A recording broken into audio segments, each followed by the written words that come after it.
Got nimble feet. Now, he's had to have nimble feet because the Utes line has not provided him all that time. But today, he had nimble feet, and he connects with Henry Lusk on an 88-yard play. Here's a look at it.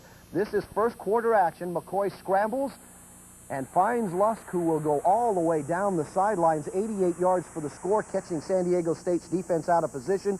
At the half, it's 14-7 Utah. Ron McBride has to be happy about this because before today's game, McBride said San Diego State impressed him more than any other team in the WAC.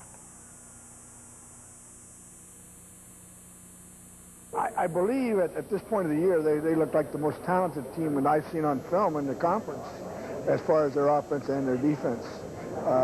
You know, some of the other teams in the conference are really strong on offense and not as good on defense.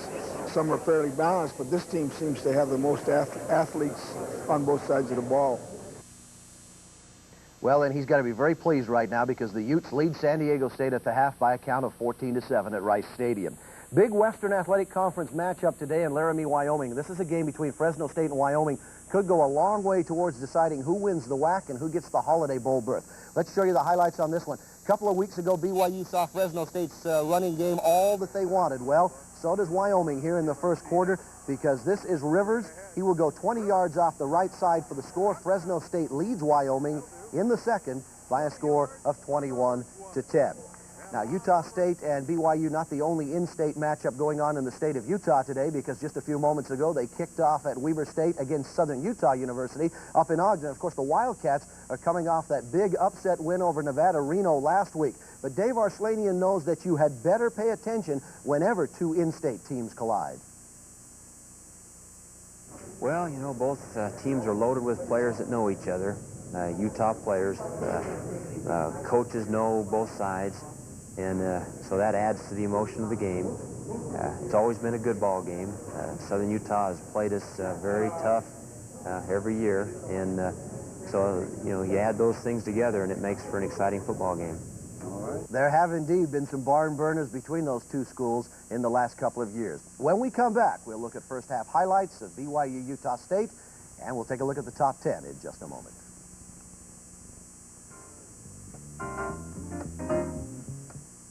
We'd like to compare the new 94 Nissan trucks with the 94 Toyota.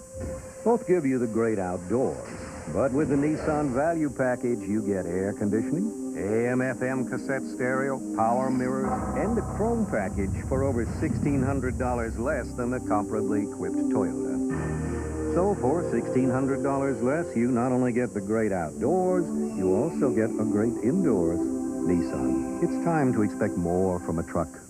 Sierra West adds brilliant ideas to every fine jewelry purchase. We give every customer royal service. Come in for a free diamond education with one of our certified gemologists.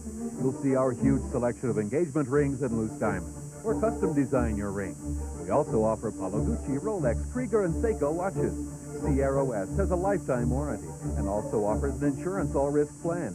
Sierra West in the downtown ZCMI Mall, Valley Fair Mall, or in Orem, just southeast of University Mall. Hello, I'm Mark Panalakis, President of International Luggage Center. I'd like to introduce you to a unique concept for your next luggage purchase. International Luggage Center, known as experienced professionals, giving you quality service, factory direct discount prices, and huge selection. Now we go one step further, the free luggage challenge. We will beat any competitor's advertised price on any brand of luggage that we stock, or it's free. Get all the details at International Luggage Center, 328 South State, Salt Lake. Free store-side parking. The new ownership of David Early Tires is pleased to announce their biggest tire sale yet. If you're planning to replace your worn-out tires before winter, this is the time to come to David Early. During Dave's pre-winter price freeze, snow tires start at $31.88, and a snow tire changeover is just $12.95. With Dave's double the difference guarantee, you won't find better prices anywhere, period. With David Early, I've finally found a place I can trust. I don't have to worry about the prices, and the service is the best around. And welcome back to our KJazz halftime scoreboard. Halftime in Logan, Utah, where Utah State Aggies lead the BYU Cougars by a score of 20-14. Now, Utah State and BYU have had trouble stopping people the last couple of weeks, so it's no surprise that it's a real offensive show up there in Logan. Let's take a look at some of the early action. I'll tell you, though, early it was the offense's inability to hang on to the football, not the defense that really made the play. Utah State drives deep into BYU territory, and then the ball is stripped. BYU recovers. However, BYU comes right back and will hand it right back to Utah State again just a couple of plays later. Neither team seeming to be able to find the handle on this one. And John Walsh is picked off early in this game. Great play by the Utah State secondary as BYU had driven deep into Utah State territory. Donnie Toomer. The ball is tipped, and watch Toomer just take it away from the receiver. All this leads to just one Utah State field goal. BYU gets into the end zone first, though. Jamal Willis draws linebacker coverage, and you cannot expect Jermaine Younger to stay with the running back. 72 yards later, BYU leads by a score of 7-3. However, Utah State will come right back. Anthony Calvillo airs it out. He goes 52 yards upstairs to Cody McMahon, who makes the great play here. And the Aggies are not finished from the 22-yard line. A tight end screen will go to Aubrey Thompson. Watch the throw back across as all the play action goes to the left side. Thompson, with the blockers in front of him, dives into the end zone. 10-7, Utah State. An Aggie field goal made at 13-7, and then a tough break for BYU. Eric Drage, their premier receiver, is going to be hurt on this play. Watch it again in slow motion. Drage leads the game. He gets sandwiched, and watch Jermaine Younger, 51, come in. Looks to me like it's a shoulder or a rib problem. Haven't heard the report yet from Logan. BYU scores on a Jamal Willis touchdown to go up 14-13. Then Calvillo leads the Aggies back late in the half. That's the time remaining. Inside a minute and a half, Mike Lee steps out at the 25, and then it's the same tandem. Calvillo to Lee for the touchdown with 27 seconds left. Utah State leads this one at the half by a score of 20-14. Well, the early start of our game means that not many of the top 10 games around the country are in action. An exception, however, is second-ranked Notre Dame, as the number 2-ranked Irish are at Navy at Veterans Stadium in Philadelphia. And it wasn't a very nice day early going there for either team. The weather was miserable, and it gets cold and rainy this time of year in Philadelphia. It was also miserable for the Irish early because Navy jumps on top 3-0 and extends the lead to 10-3 when the quarterback Kubiak goes upstairs 31 yards to Damon Dixon, and Navy leads it at the half. But in the fourth quarter, the Irish have come back, and they lead at 58-27. Let's take a look at the top 10 around the country. Number 1 ranked Florida State is in the second quarter against Wake Forest, and they lead at 20-0. Second ranked Notre Dame 58-27 in the fourth over Navy. Ohio State, Penn State, one of the best games of the day. Two nationally ranked teams. They kicked off at 1:30. No score reported there. It is fourth ranked Miami, an easy time over the Owls of Temple, 35-7. Number 5 Alabama is also a 1:30 start, as is Nebraska and Colorado. 7th ranked Arizona against UCLA. Big matchup tonight in the Pac-10. That one goes at 7:30. 8th ranked Tennessee all over South Carolina, 41-3. It is Auburn and Arkansas scoreless. They are just underway. And number 10 Florida in the fourth now with a 10-point edge over the Dogs of Georgia. And I'll tell you, that one is in the mud. That's going to wrap it up for us on the KJazz halftime scoreboard. The score once again in Logan. 20-14, Utah State ahead of BYU. We'll return you to Carlton Wigg and Craig Hislop in just a moment, and an extension of an invitation to join us tomorrow right here on KJazz 14 at 5:30 for Utah Jazz Journal. Good afternoon, everybody.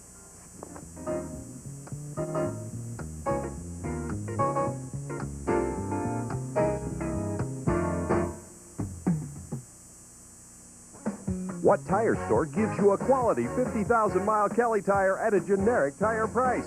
Now that's a good deal on a great tire. Grandma said, TCMI Tires, your auto centers.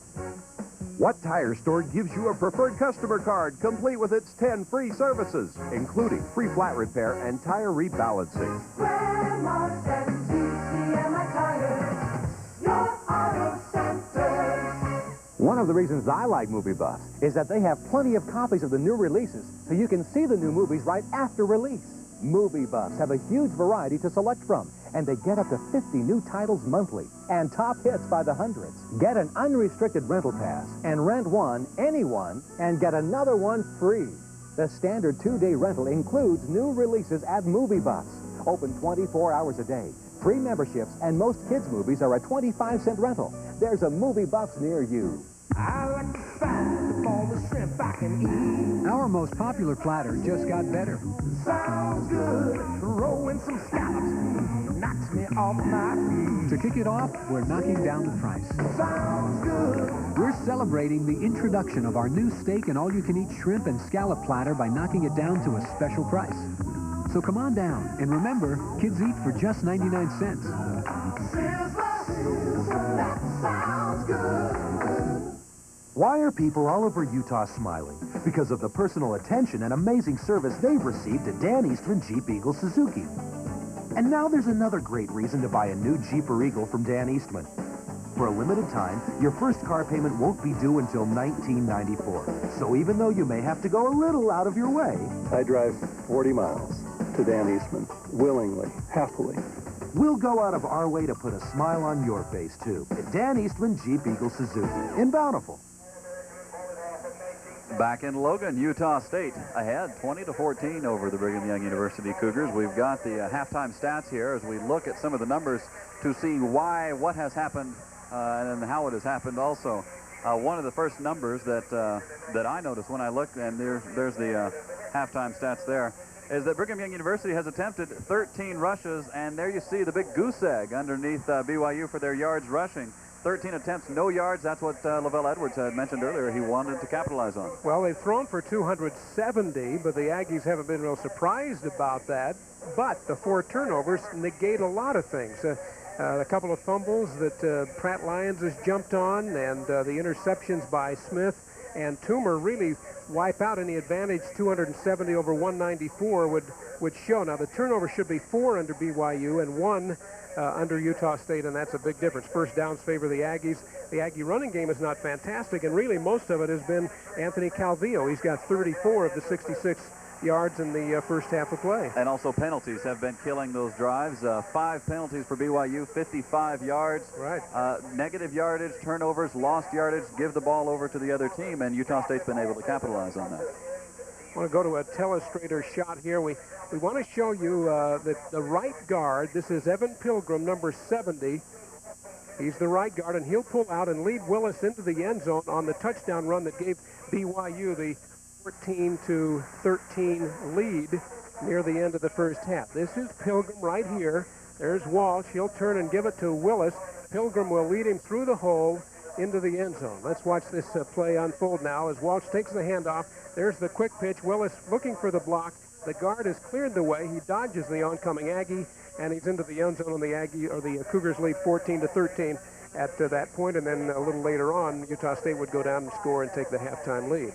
2 of the things that Lavelle said were very key for him to feel successful or to be optimistic about coming out of Logan with a win. One, as we mentioned, was run, run, run. He's been trying to run all season, has not been able to establish that yet. The other was picking up the blitz. He was fearful of the blitz. UCLA decimated BYU. That was a 68-14 game. 12 times the quarterback was sacked, and even when he had the ball and wasn't sacked, he was rushed. The blitz so far, how has that affected?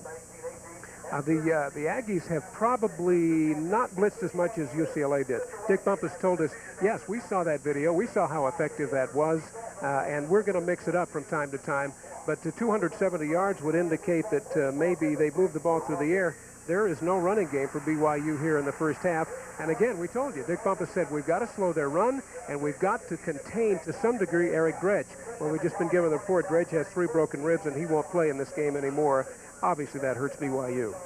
Jermaine Younger has the speed of a defensive back, the size of a defensive lineman, and he's playing right in the middle at linebacker. And that was one of the keys that Lavelle was afraid of, was Jermaine's speed, being able to break up some of those plays. We've seen him. We had an opportunity, that interception, a little while ago. He's probably thinking about that right now. Right. And again now, the turnovers are the story, I think, in the first half. 4 turnovers for BYU, 2 of them on fumbles, 2 on interceptions. And we're going to show you on the play here now. This is the long interception near the end of the half. Coming out of this area, Damon Smith, there's the receiver. Smith is with him man for man, and Walsh's throw is going to come down the field. Smith's going to pick it off as we get near the end of the half. Here's the play unfolding, and there's Damon Smith right there making the interception. This is a guy who's a 4-year starter, basically, at Utah State. This is more of a veteran backfield than the Aggies have had a while, secondary-wise, and it's helping them a little bit today. But again, 270 yards passing in a half is not too bad by Walsh. We'll take a little break right now. We'll come back, talk a little bit more about what BYU and Utah State need to concentrate on to try to come out victorious here in Logan, Utah. Utah State 6 points over Brigham Young.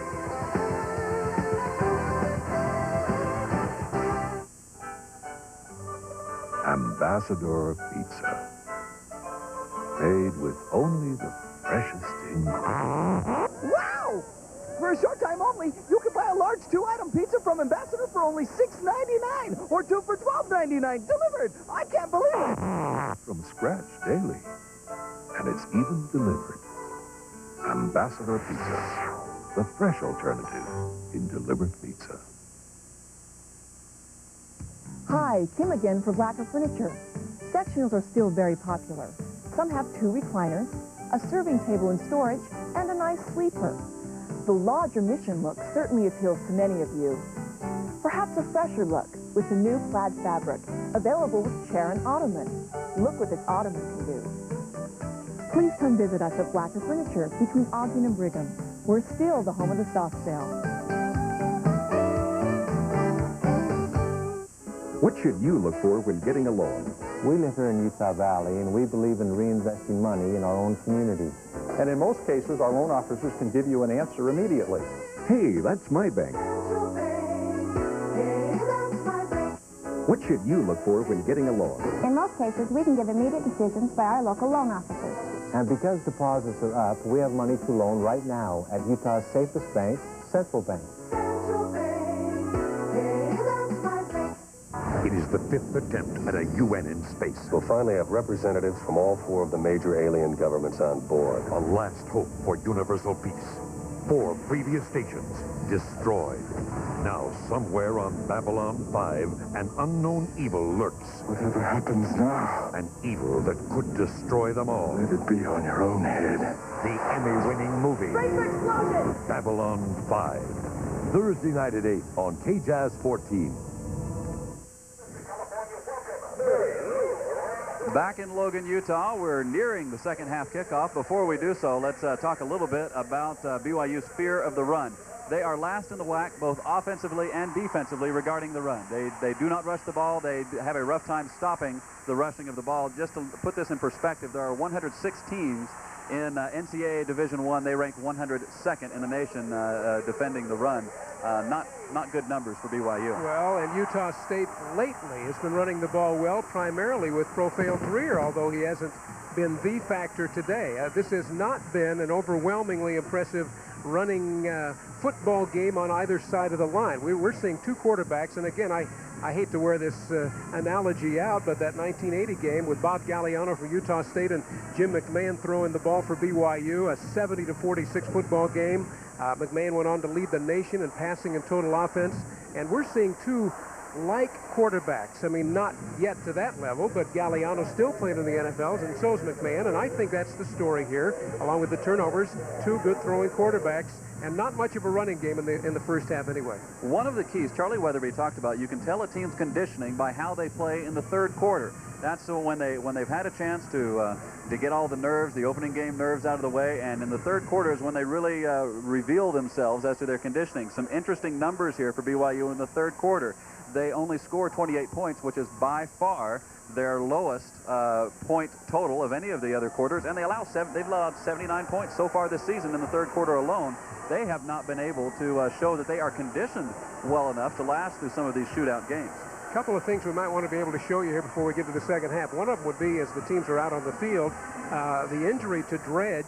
Here's Walsh winding up and throwing the ball out in the flat. Eric Dredge makes the catch, heads up field beyond the 20-yard line. There's Gary Brown. He gets away from Brown, but then a defensive back and then number 51 Younger come in and make the contact, and that's where he got hurt.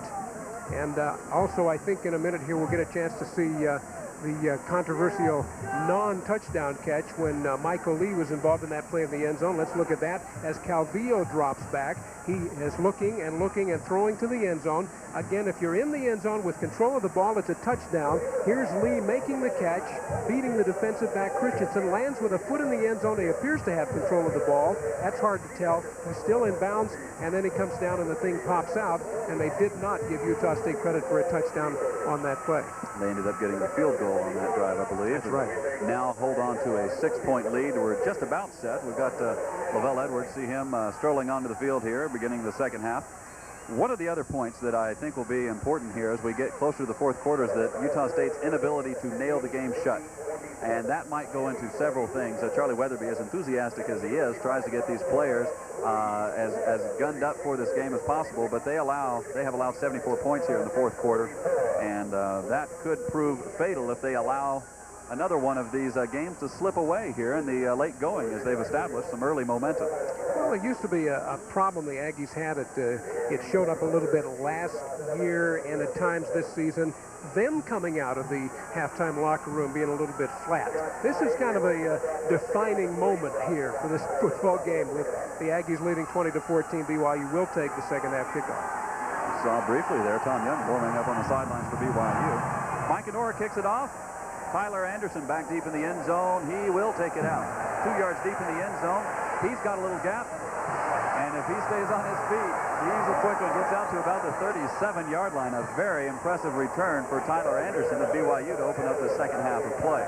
The kicker, Micah Noor, made the stop on the play, and we started the game, or early in the game, with a big splatter shot on a kick by on the kickoff when a tackle was made by Johnny Williams. Williams missed it that time, and it was Noor that had to come on and make the stop for Utah State. First and 10, ball's at the 37-yard line for BYU. Walsh again out of the shotgun. That's Jamal Willis next to him. And Jamal Willis gets the ball, and he's hit. That's Jermaine Younger. Tackle behind the line of scrimmage, about a 5-yard loss. Jermaine Younger with that quickness and penetration that Lavelle had talked about earlier, being afraid of. Take a look at the play again. Willis with that nice open field stick. Make sure. David Balls, the defensive tackle, really cluttered things up there as well. Nice play by him. Second down, 14 yards to go. Walsh. That was Tyrone Trimble with the early coverage. The ball is loose. Looks like it was fallen on by a BYU lineman. See who comes up with it. That's number 70, Evan Pilgrim. Either Moala or Lyons forced the thing in the first place. So the Aggies are getting some pressure here at the outset of the second half. Out of the shotgun, Walsh comes. Trimble goes right by. A little pressure from Moala, and I think it was Moala that knocked it away, and BYU jumped back on it. Well, BYU not opening up this half with impressive offensive numbers. They've gone backwards, 9 yards in the other direction, literally going south. A fake to Willis. Walsh rolling out to his left. Pressure from Taplin. And he goes down, and there's a flag on the play as well.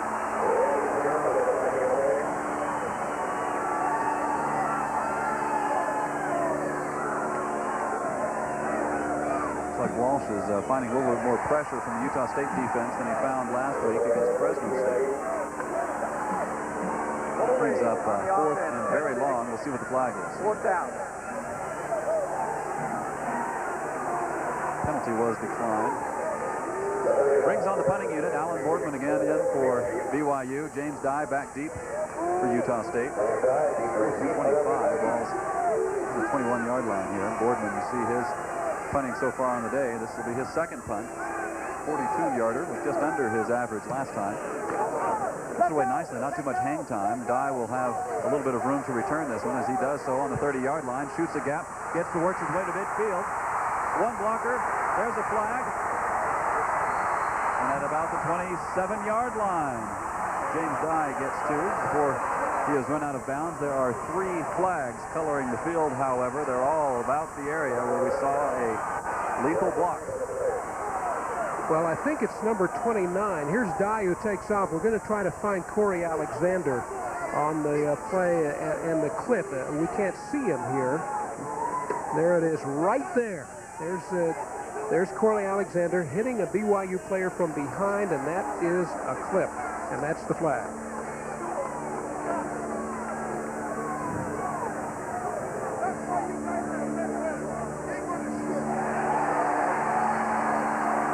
And now there was a penalty on BYU on that as well. Unless the official might have gotten his directions off a little bit. See if we can get the explanation. In the back by the receiving team. After the play, dead ball, personal foul. It's the kicking team. Well, according to the official, there was no clip on that play. Block in the back on Utah State, and then there was a personal foul on BYU on the same play. Not technically a clip, but the penalties both ways leaves the ball in pretty good shape for the Yankees. In Cougar territory, 1st and 10 at the 40-yard line. Profel Greer gets the fake.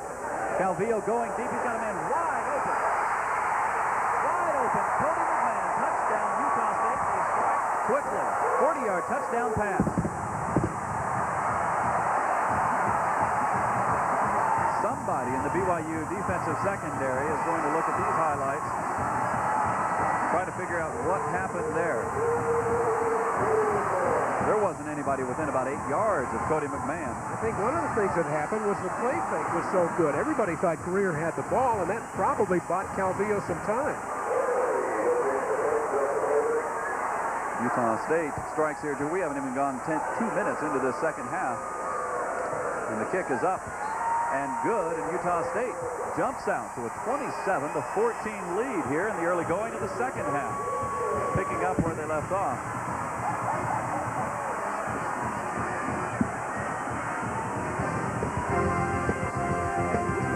Great. The score, Utah State 27, Brigham Young University 14. We'll be back in a moment right after this.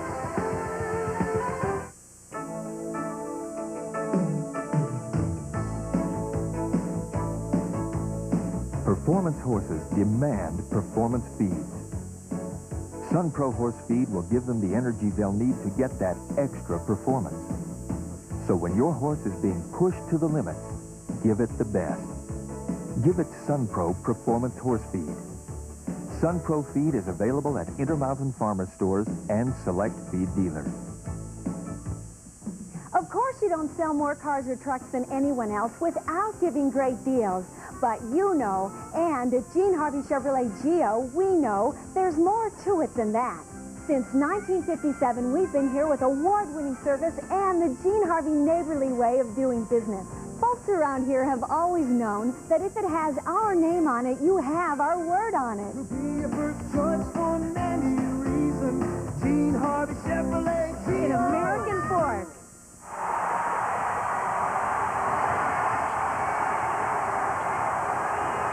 We're back. Romney Stadium is alive and well. Thank you very much. 27-14, Utah State. Tyler Anderson takes the ball 1 yard deep in his own end zone. Trying to shoot a gap as well, and he does. He's got one man to beat to the end zone. That's number 21. And Tyler Anderson returns the favor with a 101-yard touchdown kickoff return. Amazing. I'm really not sure, Carlton, if he was even touched. About the 30 or 35, he changed hands with the ball, dodged an Aggie, but the blocking really fell into place for him. Michael Coe was the last man that really had a chance. We'll take a look at this again. There are a couple of Aggies blocked right out of his way. I don't think he's been touched yet. Maybe a hand on him by that defender, but he's off. He's through. That's history. That's the speed of Tyler Anderson. I tell you, he looks fast when he goes back and forth from the huddle. You put him on a 101-yard sprint, and that's what can happen. Well, BYU jumps right back into this thing. They've now got 20 points, and they're awaiting the extra point. There's Matsuzaki running into the team there at the last minute to give him that 11th person. And the clock has just gone to 0-0. There is the delay of game penalty. Take it back another 5 yards. Should still not be much of a problem for Joe Herrick. This extra point is rather important, however, because right now they stand a full touchdown away. And if they were not to do so, it would take them away from a possible tie.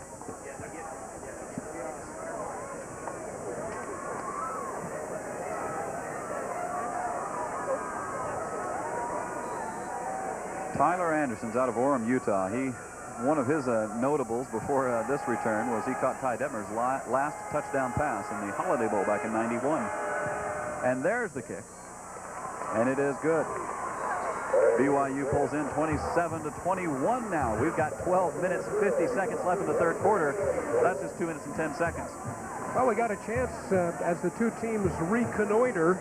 We have one of the great names in Aggie sports with us, Cornell Green, who is here for the weekend and the Hall of Fame induction and all that surrounds that and the introduction of the All-Century team. And you kind of come here not really as a two-sport guy because you didn't play football at Utah State. You were a great basketball player, but we know you distinguished yourself in the NFL with the Cowboys. Good to see you again, Cornell. It's great being here. It's a great honor to be here. What do you think of this football game? This is a lot of offense here. I think it's a great game.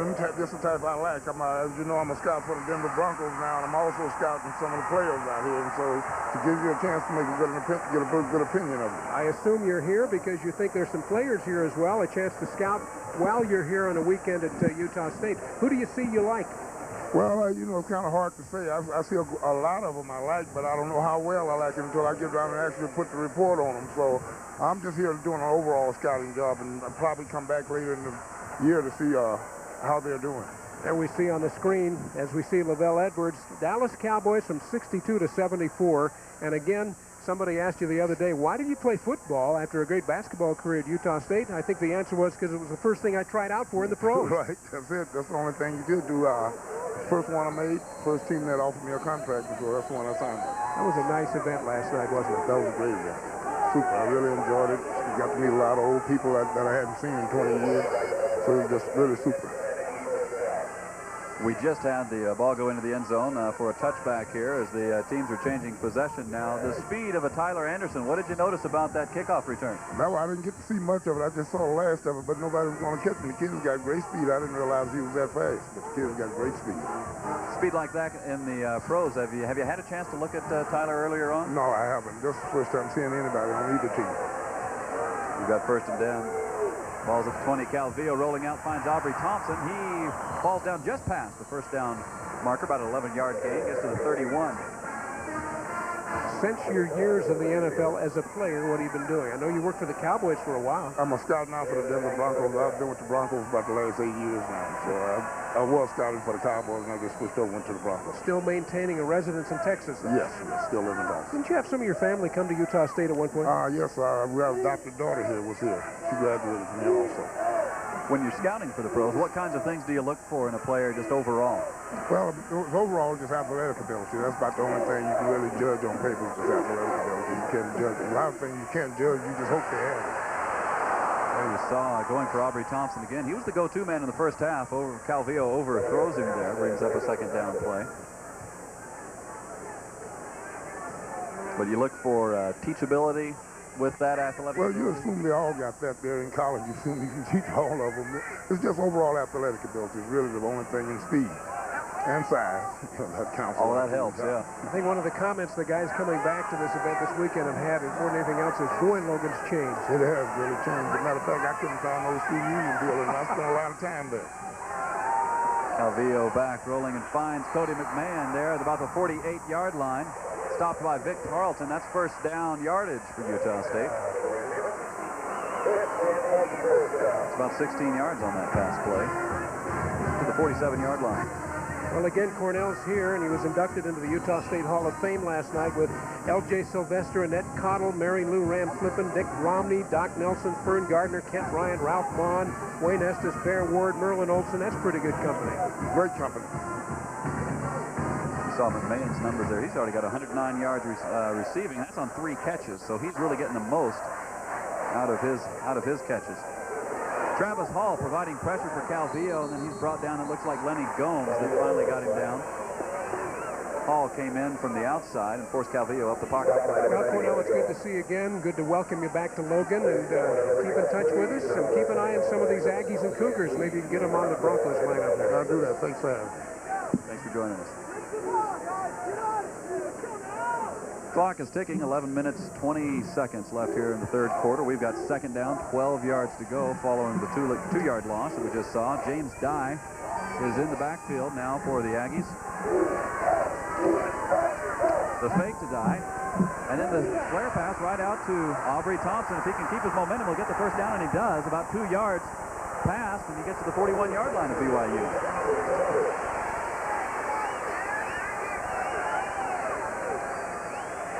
That's his 8th catch of this game. And that'll be one of the longer ones for him today. So he leads the Aggies in receiving today. They're calling his number early and often. There he is diving for the first down as he's jumped upon by Frank Christensen there. 1st and 10. Went up the middle. For a gain of about 4 yards before he's dropped. That's James Dye. Corey Cook in on the stop. Randy Brock there as well. It's about 6 now. And you count the forward motion. Brings up 2nd down, 4 yards to go. The Aggies are back in Cougar territory again, and we might get that offensive showdown that we saw glimpses of during the first half.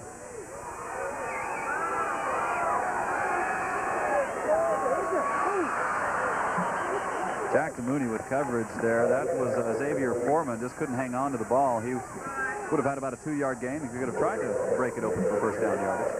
The Aggies using Foreman there. Now they're bringing in Greg Thompson. We haven't seen him for several games. He's been hurt. He's been back lately to be the long snapper on the punts, but he's in at tight end. And after that last catch by Aubrey Thompson, he has not set foot on the field again. So the tight end is now Greg Thompson, setting to the left with the 3 wideouts to the right. 3rd down, 3 yards to go. That's Greer up in motion at the top of your screen. Calvillo looks considerable pressure, gets it away to Tony Jenkins. He gets to about the 22-yard line before he's knocked down. That's another first down for Utah State. Muirbrook and Mitchell with the stop for BYU. Quick little look in for Calvillo. He was the 3rd, actually the middleman of the 3 wideouts to the right side, and Calvillo was under pressure, as he has been at times here, and he still gets rid of the ball. I think he's done a real good job in face of what pressure that BYU has brought with Pitts and Gomes and Brock and sometimes Travis Hall. Ball is marked at the 24-yard line. Another 1st and 10. The Aggies driving. Calvillo back looking. And Aubrey Thompson with a nice diving catch. Gets about 3 yards on that. Moves him up to the 21-yard line. Nice catch for Aubrey on that kind of tough pass route. Tough for the passer and tough for the receiver. BYU making a few substitutions there. Coming into this game, Aubrey's top game this year was 7 catches for 93 yards against Nevada. He surpassed that. Greer again in motion to the top of your screen. Lee, Alexander, and Turner at the bottom of your screen. Calvillo rolling to his right, and he's got a wide open field. He can make it to the end zone. And that's an unopposed touchdown for Anthony Calvillo. However, there is a flag on the play, and the official has been kind enough to give us an early indication that it was a hold. Calvillo found his room based on that. Turner and Alexander and Lee were all set out to the right side. They were all covered, and sometimes it's interesting that BYU's coverage has been good a lot of the day today, to the point that Calvillo is forced to run, and actually it turns out backfiring on BYU's defense. They've defended well and forced the run, and again Calvillo turns out to be the leading runner on this Utah State team today. Look at the penalties so far today. 75 yards for Brigham Young. You talk about this, they're using so many defensive backs to cover the receivers of Utah State that it seems like they're forced to leave a huge hole in the middle if Calvillo is able to find it. 2nd down, 25 yards to go. The ball is way back on the 39-yard line now. Calvillo looks and finds Mike Lee. He eludes one tackler, trying to work through a couple more. Gets to the 28-yard line before he's brought down by number 91, Dwayne Williams of BYU. They had 3 wideouts to the left, and again, Lee is always, or almost always, the guy on the shorter routes, as I think in that case McMahon and possibly Alexander were running routes toward the end zone. He breaks his off and catches the short pass that carried from the 39 down inside the 30 on this one. 3 wideouts. moving to the bottom of your screen. McMahon, Jenkins, and Lee. Greer moves in motion to the top. Calvillo, and it's almost intercepted. Number 35, Frank Christensen, had his hands on the ball. Calvillo trying to find number 8, Mike Lee, and unable to do so. Christensen had a golden opportunity at a turnover of his own. Here's the replay of it. It was right in his hands as Lee was diving for it behind Christensen, but he was positioned with an interception and didn't make it. Only 3 interceptions by this BYU secondary or defense all year. That's an awfully low number. And we're bringing on the kicking unit here for a field goal attempt of it'll be about 46 yards if I'm right. The kick is up. It's got the distance. And it's good. Nate Moriali with, again, the longest kick of his Utah State year so far this year. Puts the Aggies up by 9, 30-21. We've got 8 minutes, 6 seconds left in the third quarter. We've seen a lot of firepower already. We'll be back right after this. The whole day is busy. It's just a real busy, ongoing, high-energy type of day. When they go down for their nap, that's when I get my break. And I get them in and out of the car quite frequently during the day, and that takes a lot of energy, just getting them all outside. The short trip is definitely the better.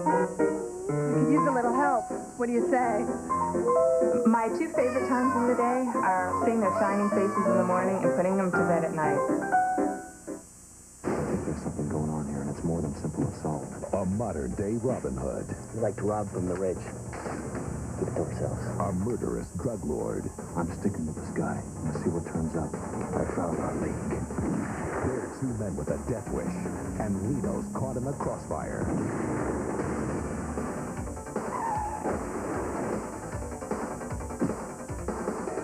Renegade. Sunday night at 8 on KJazz 14.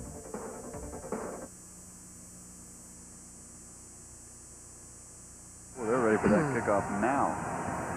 Back in Logan, 8 minutes, 6 seconds left in the third quarter. Utah State has jumped out to a 9-point lead, and here's the kickoff.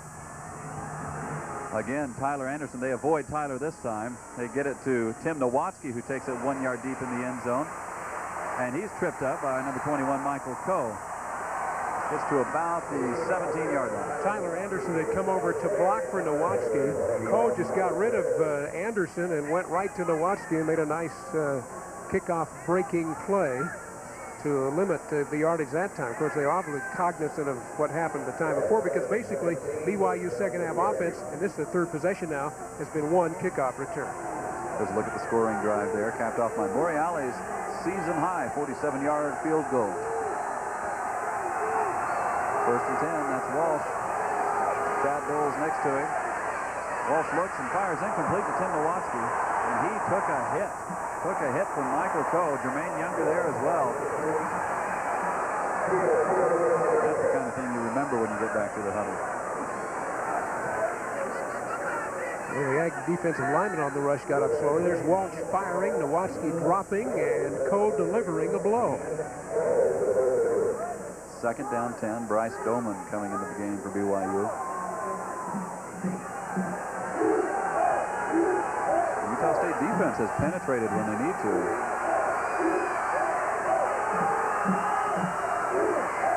The flare out, and Jamal Willis just simply wasn't looking. I don't know who was in error there. We'll see as they approach each other in the huddle, but Jamal Willis appeared to be looking the other direction. Well, they're talking about it now, and Walsh definitely has an opinion on where Willis should have gone, and it's not the same opinion that Willis has. And regardless of that, it's third down and 10 yards to go. Getting the score flashed over to us. Utah has jumped out 24-20 over San Diego in their game. And he's dropped. Gary Brown comes in, providing the pressure on John Walsh, and sacks him. It's his first sack of the season. And again, the BYU offense has gone nowhere but backward here in this third quarter. Brown is the starting linebacker today, blitzing on this play. He's playing in place of Bobby Singer and making the most of the opportunity. Gary Brown is a veteran linebacker, but he's been hurt a lot this year as a junior out of Oakland, California. Lost 19 yards on that offensive set.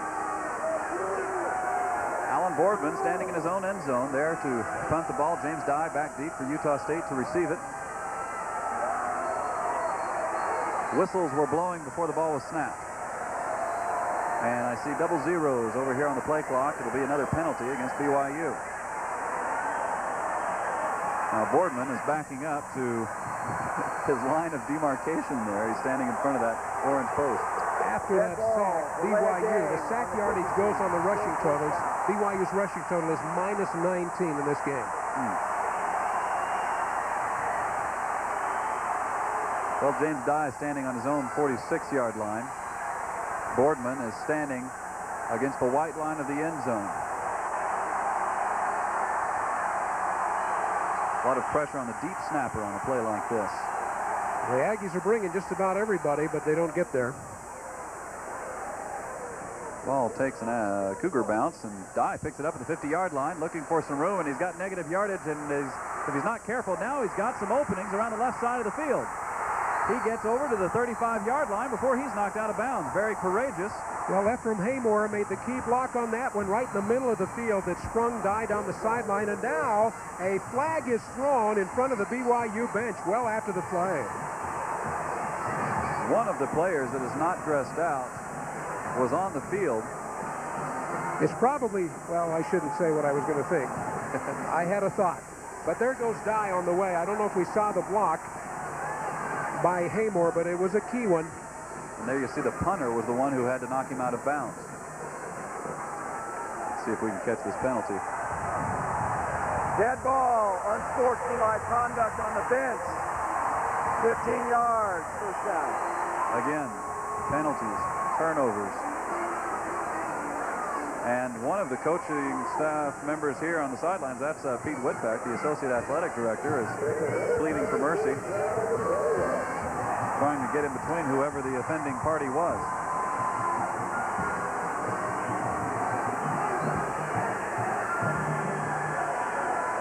Well, Utah State has the ball well into Cougar territory here. Ball's on the 22-yard line. First and 10, Calvillo back, looking and finding Cody McMahon at the 2-yard line. He works his way free and gets to about, well, I would assume about the 3-inch line.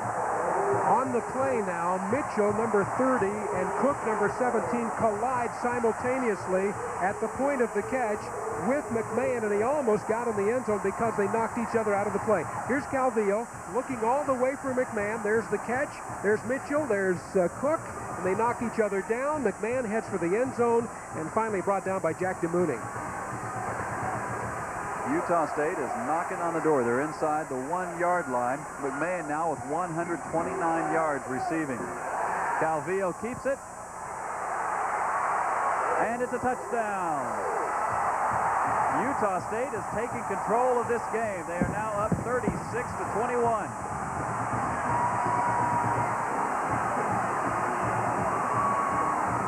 This is the offense that the Aggies have had all year long, and they're succeeding now against the BYU defense, which is stumbling.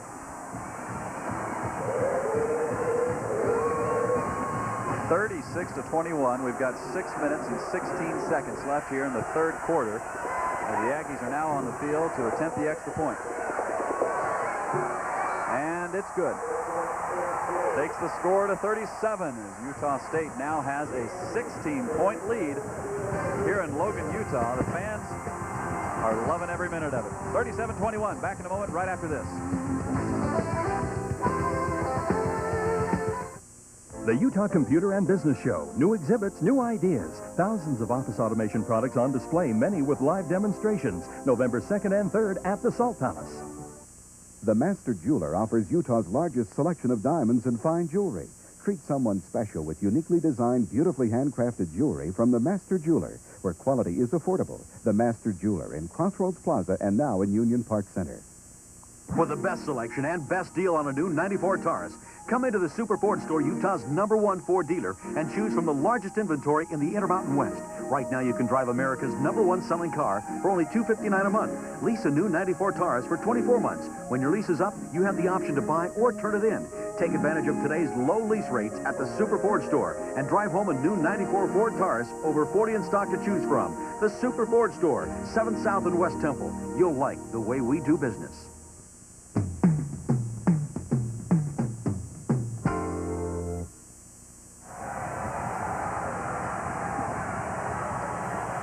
We're back in Logan, Utah. Utah State has taken control of this game, and if BYU's not careful, it could go further. Oh, I'd love to point this out. We started the game with me talking about that 1980 game when the Aggies scored 46 points. This is the most they've scored since then against BYU. We told you we'd get you a history lesson here today. All of you fans have gotten your history lesson on this Saturday. 6 minutes, 13 seconds. Kickoff takes them up to about the 37-yard line. We've got a player that's down on the field. That's Dennis Simmons, who is a backup linebacker for this team and plays on a lot of the special teams, and the trainers are out there now attending to him over near the Aggie sideline. The Cougars are losing another linebacker. A lot of you Aggie fans and BYU fans will remember a game back in 1983 between these two teams in Provo that was won by BYU, a controversial game. When the Aggies thought they'd had a turnover in possession of the ball, Steve Young was the quarterback that year. BYU won at 38-34 and has gone on to win 10 straight games in the series against Utah State. That is the most, 34 points is the most the Aggies have scored in the series up until now, since that game in the early 80s when McMahon and Galliano went at it here in this stadium. So we're seeing a lot of offense, and again, BYU's got the potential to do some damage and get back in this game. We saw that last week. Last week, that's right. John Walsh threw for over 400 yards in that second half alone, 5 touchdown passes. So at that rate, it would take BYU up to 35 points. Let's look at the scoring drive here. Calvillo, the 1-yard touchdown run after the big pass to Cody McMahon to take him down to the 1-foot line. And even go back before that when Haymore threw the block to Spring Dye on the nice return and then the flag on the sideline. Somebody on the BYU bench got the team in trouble and gave the Aggies even better field position. Cougars are now, the injured player, Dennis Simmons, is being brought to the sideline. Now 1st and 10, ball's at the 37-yard line. Walsh out of the shotgun. To give to Willis up the middle, working his way around the left side. He's got a little bit of room. Gets across the 46-yard line, about 1 yard shy of the first down. That's Donald Toomer and Travis Scow with a stop for Utah State. Nice block in there by Steve Christensen on Trimble in the upper part of the secondary beyond the linebackers. Christensen really helps Willis on this play. In fact, you see him right there, and Willis cuts off the block. Trimble can't get to him, and Willis heads to the sideline. Willis, the single setback here on the next play. There's a take a look at Jamal Willis out of Las Vegas. Give to Willis up the middle. Now he's trying to get some room and is unable to do so. Met by Gary Brown. The linebacker looks like he's close to the first down yardage. Probably has gotten it. Yeah, first down BYU. Jermaine Younger went flying by and had a shot at him, but couldn't grab hold, and then it was the other linebacker. There you see number 26, Gary Brown, made the stop. 10 minutes into this quarter, this is BYU's first down. They have had several 3-and-outs, and they've been heading south with their offense early on. You look at the first downs overall there, 16 for Utah State. Out of the shotgun, John Walsh, first down, 10 yards to go. And finds a sliding Micah Matsuzaki at the 38-yard line. Just a simple sprint down and turn in, and Walsh spots him. Walsh got good protection. There was a rush from the outside, but he steps inside of it and throws, and there's Matsuzaki on a sliding catch inside the 40-yard line. There's Bryce Doman bringing the play in to John Walsh. Tim Nowatzki also in the game for the Cougars. 1st and 10 again. Ball's at the 38-yard line. Out of the I formation for the Cougars. They block for Walsh, who continues to backpedal, throws the screen pass out to Willis, who's going to take a loss on this play as he's drowning in a sea of blue. Trimble and Co. there first for Utah State. Donald Toomer also did a pretty good job in reading and reacting quickly to the screen that Walsh had set up. Tyler Anderson coming into the game. That's who you see sprinting in to the huddle. As I mentioned, he even looks fast doing that.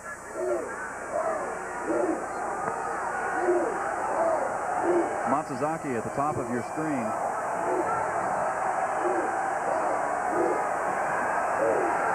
And he's going for Matsuzaki. Matsuzaki makes the catch. Was able to utilize his speed, get underneath the ball, gets to the 10-yard line before he's brought down by Ephraim Haymore. That's a really tough thing to do when you have to completely turn your body around. You think the ball's going to be delivered over one shoulder, and it comes over the other. Here's Walsh stepping up against a pretty good rush. Matsuzaki by now has turned to the inside, and to keep concentration on that, that's remarkable. That's a great catch. Look at Micah Matsuzaki out of Honolulu, Hawaii. Broke a lot of hearts when he chose to come to BYU. Hawaii thought they had one of their own. We're just inside of 4 minutes left here in the third quarter. Willis on the left side of Walsh. Christensen on the right side to give to Willis. Trying to shoot some gaps. Gets a yard or so. Younger in on the stop there for Utah State. And one of the unsung heroes on the BYU line, Jim Edwards, absolutely blew Scott Nwala to the outside and allowed Willis on the draw to get the yards inside the 10.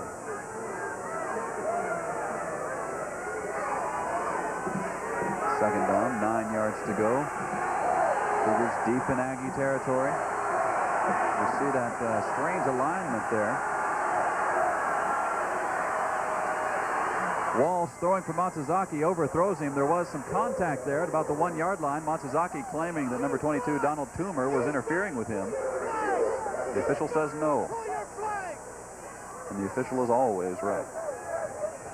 Rule number 1.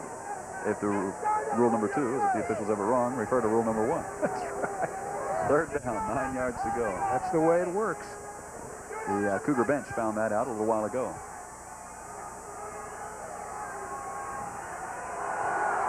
Bryce Doman moving to the top of your screen.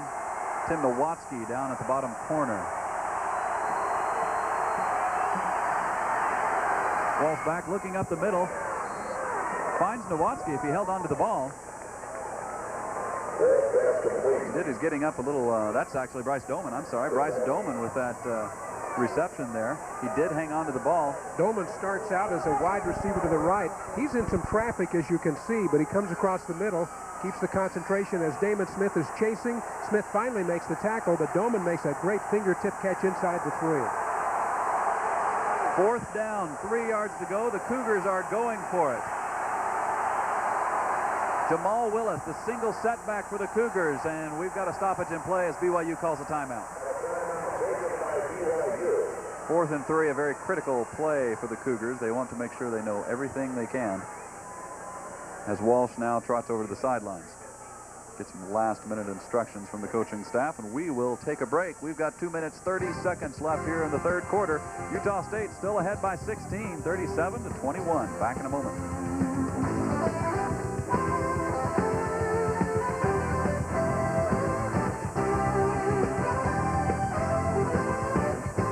You think you've heard it all? Oh, come on.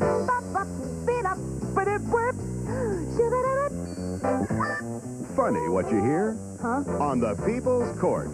Weekdays at 2 on KJAZ 14. Utah Governor Mike Leavitt answers your call-in questions in a monthly town hall meeting moderated by Spence Kennard. Utah Matters Live with Governor Leavitt. Tuesday night at 7 on KJAZ 14. Say hello to hard-hitting comedy on Family Matters. Rock my world, baby.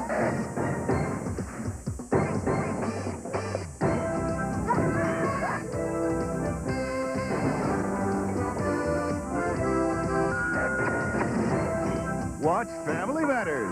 Looking good. 6 days a week. Monday through Saturday at 5 on KJAZ 14. I'm coming home to you, baby. We're back. 2 minutes, 30 seconds left in the third quarter. We see some interesting footwear. I don't know if Nike will pick up on that or not. 4th down, 3 yards to go. Big play in the Cougar drive. Jamal Willis, a single setback for BYU. Fake to Willis. Walsh rolling out. He throws, and it's incomplete. And the fans go nuts. Official says he dropped it. That was Michael Coe with coverage. Attempting to find Matsuzaki. Matsuzaki still pleading his case. And so the Aggies will take over on their own 3-yard line here, 1st and 10. There's Walsh being chased by Younger, and then he throws into the end zone for Salioni, and Coe is right there. Actually, if Walsh, who's not really fast of foot, had kept maybe heading upfield, he might have gotten what he needed that way, in retrospect. But the Aggies take over. Mobility might have hurt him. His knee is still hurting him. It was swollen up after the game last week with Fresno, but he did practice all week. Not quite at 100%. Calvillo back in his own end zone. And misfires for Aubrey Thompson. Here, another historical note.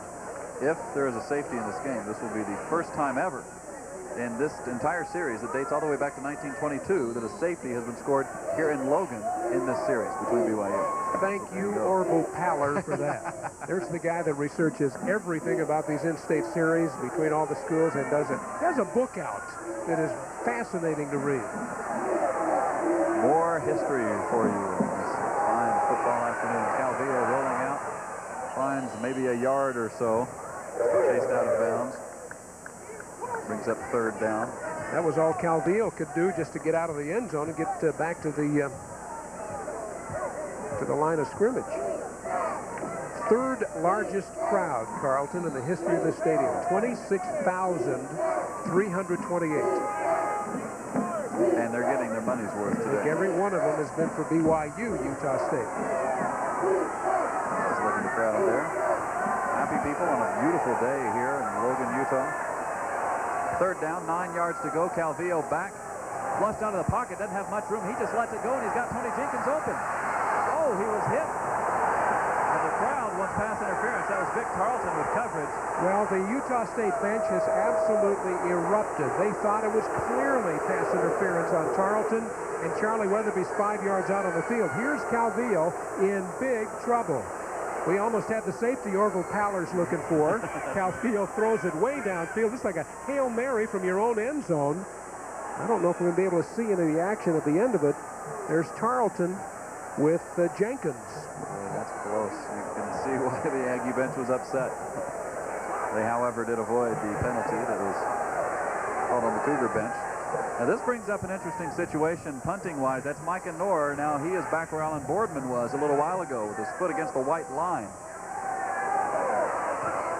And he does get it away relatively easily. And at the 40-yard line, that's Matsuzaki. David, the 32, a little bit extra hitting there. David Gill and Paul Gustafson are the two that eventually got him. 44 and 28 there on your screen. A couple of backup defenders and special teams specialists. Well, the Cougars get excellent field position here when they probably need it the most. There's just over 2 minutes left here in the 3rd quarter. They've got 1st and 10. They're in the Aggie territory at the Aggie 32-yard line. Walsh again out of the shotgun. Willis and Christensen there on his other side. Walsh not finding who he was originally looking for, and Tim Nowatzki steps in front of Damon Smith and makes the catch at the 10-yard line. Deja vu. He and Matsuzaki were the wideouts to the right side. They had Tyler Anderson set to the left, and there goes Walsh, and it's Nowatzki in front of Smith, and then the immediate stop there at the 10. That takes John Walsh's totals to 353 yards passing as we take a look at Tim Nowatzki out of Michigan City, Indiana. His uncle Tom Nowatzki played for both the Lions and the Colts in the NFL after a career at the University of Indiana. 1st and 10. And that ball was batted away at the line. Well, celebrating that one, yeah. Yeah, Scott Moala on your screen there.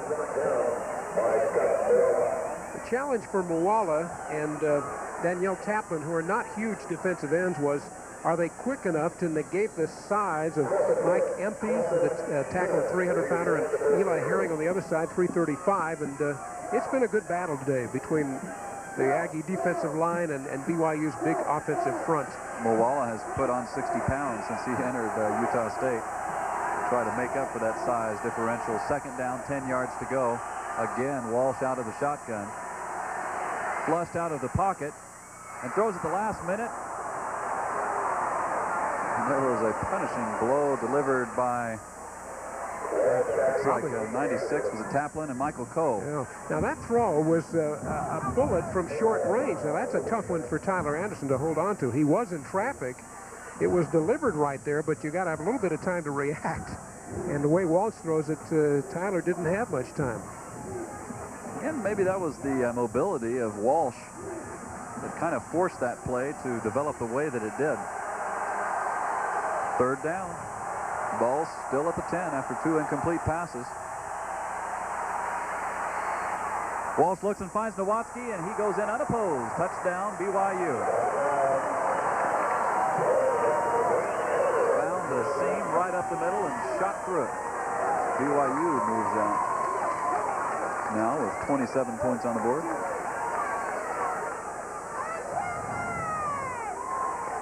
Walsh in the shotgun. His back's release into patterns, by the way, and he finds the delaying Nowatzki over the middle, and no problem. And so the Cougar touchdown has kind of silenced the crowd here at Romney Stadium. 37-27 before the extra point. And now it's 37-28. As Utah State still hangs on to a 9-point lead. We've got 1 minute, 18 seconds left in the third quarter. We've seen a lot of scoring in this past 15 minutes. Back in a moment right after this. It's Larry H. Miller Toyota's backward sale. Backward sale? Prices on the new 94 Toyotas have gone up, but at Larry H. Miller Toyota, we're reversing that. Selling 94 Toyotas during October at 1993 prices only at Larry H. Miller Toyota. What could be better than a previously owned 1992 Geo Metro fully loaded for just $62.88? Answer. 25 loaded Geo Metros for $62.88. What about a loaded custom van for $1,000 under our lowest price of the year? This weekend at Larry H. Miller Chevrolet Geo. Everyone gets sore feet from time to time, but serious foot problems like hammer toe and bunions can significantly reduce your quality of life. A bunion is a condition that can force the big toe over the second toe, causing irritation and swelling. A hammer toe is a painful deformity of the toe which can be aggravated by badly fitting shoes. Salt Lake Surgical Center's Foot Clinic can aid in the correction of these and other serious foot disorders, helping restore your quality of life.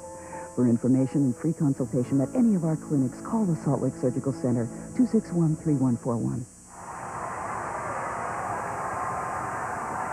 We're back in Logan, Utah. Carlton Wing along with Craig Hislop. We mentioned at halftime how BYU had a trouble scoring in the third quarter. They'd only scored 28 points going into this game. In the third quarter so far, they've scored 14, which is half of what they had done all year in the third quarter. There's the kickoff. James Dye back, takes it about the 3-yard line. Runs into a traffic jam at the 31-yard line where he is stopped. Well, that statistic makes me wonder if they haven't scored their entire season of third quarter points in the last 2 games, because last week against Fresno State was a show, and don't ever, ever, ever put BYU out of a game like this one with Walsh in there, even though he doesn't have Eric Dredge, who's out of the game. But we saw last week what this offense could do.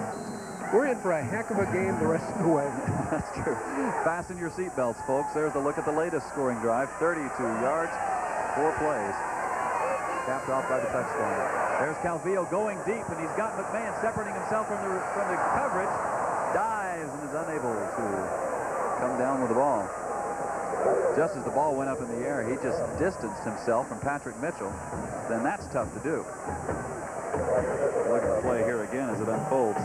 Yeah, nice play fake, and then Calvillo gets a chance to put a lot of air under this one, as they say, and Cody just can't get to it. Mitchell is on the, he competes in track for BYU as well. He's on the 400-meter relay team for BYU that won, they won the WAC championship. He is a speedy one, so to be able to separate himself like that is very impressive. Calvillo fakes the run and goes deep again. He's got Sean Turner open this time. Turner makes the catch, and he gets dropped at about the 15-yard line. That's Vic Tarleton. Now, Turner started out on the right side of this formation. We had two wide receivers to the left. And Turner was the wide out to the right side, so he comes down the sideline in front of the BYU bench as Calvillo's running away from him, actually. And now he cuts toward the middle, and he makes a nice catch. He hasn't made a lot of catches this year, but you can see he's a good one. Well, that's a 59-yarder that he will remember for a little while as the Aggies are right back inside the Cougars' red zone, attempting another score. We might get another touchdown on the board here before this quarter is out. Profel Greer in the backfield. The give to Greer up the middle. He's got room. Gets to the 2-yard line before he is tackled. The Mooney and Cook in on the stop for BYU, but this is almost a replay of the Fresno State game last week when everybody would score. And so far, Utah State has shown themselves to be unstoppable here in the second half. Well, there was some blocking that was done there, right in the whole middle of the line. Tilsky, Warren Bowers, Darren Mitchell did a great job. 20 seconds left here in the third quarter. Aggies hanging on to a 9-point lead. Calvillo barking out orders to his team. And a quick pass to McMahon. Incomplete. Incomplete. Just a little release to the outside in the corner of the end zone, and I think the question there was, did he have control of the ball? I guess he didn't. We couldn't see it from where we were. Well, the cannons fired anyway. They thought that it was a touchdown. Here's the throw right toward the camera. McMahon stretching out and comes down. We can't tell if he's controlling it. He appeared to be in bounds. Yeah, it was in bounds, but he must have been bobbling it all the way down. The cannon operator is not as close as we are. There's Greer, who slips and falls at the 3-yard line. About a 1-yard loss on that play.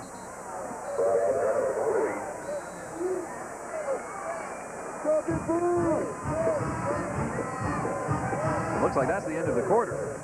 Kind of snuck up on us there as we were paying attention to other things. At the end of 3, Brigham Young University 28, Utah State 37. Back with the fourth quarter in a wild one right after this.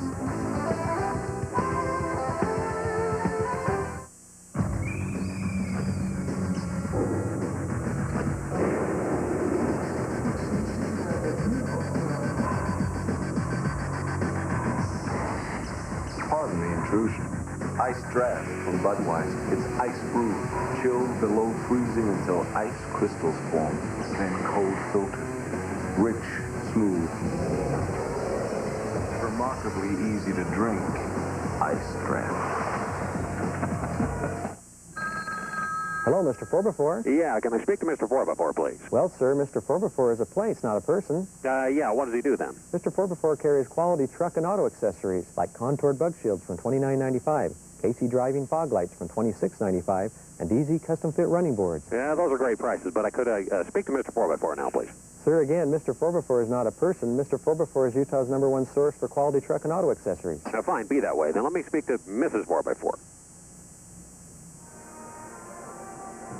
Back in Logan, fourth quarter action. We want to take a look at this play here. At the end of it now, as the ball comes down and stretching out is McMahon. Let's watch the completion of it. As he goes tumbling, he must still be juggling it. The ball eventually rolls out here. Watch near the pylon. I think we'll see the ball right there go rolling away. And we've got 3rd down and 3 with the action on the field. Calvillo back, looking, gunning, and firing, completing. To Tony Jenkins, touchdown, Utah State. What a way to begin the fourth quarter. 4 seconds into it, another touchdown for the Aggies,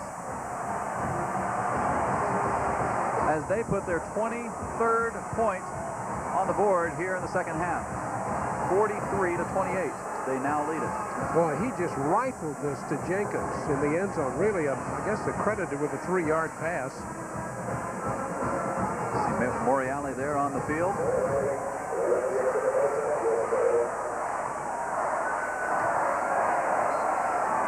Kick is up and good. So Utah State now with point number 24 in the second half. They've got 44 overall.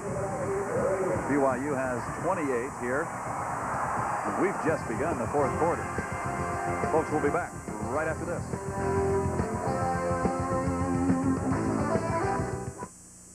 Imagine a spectacular deck or gazebo custom built to add to the beauty of your home. If you've always thought that someday it would be nice to have a new deck, gazebo, sunroom, or a beautiful caldera spa, at Deckett, someday is today.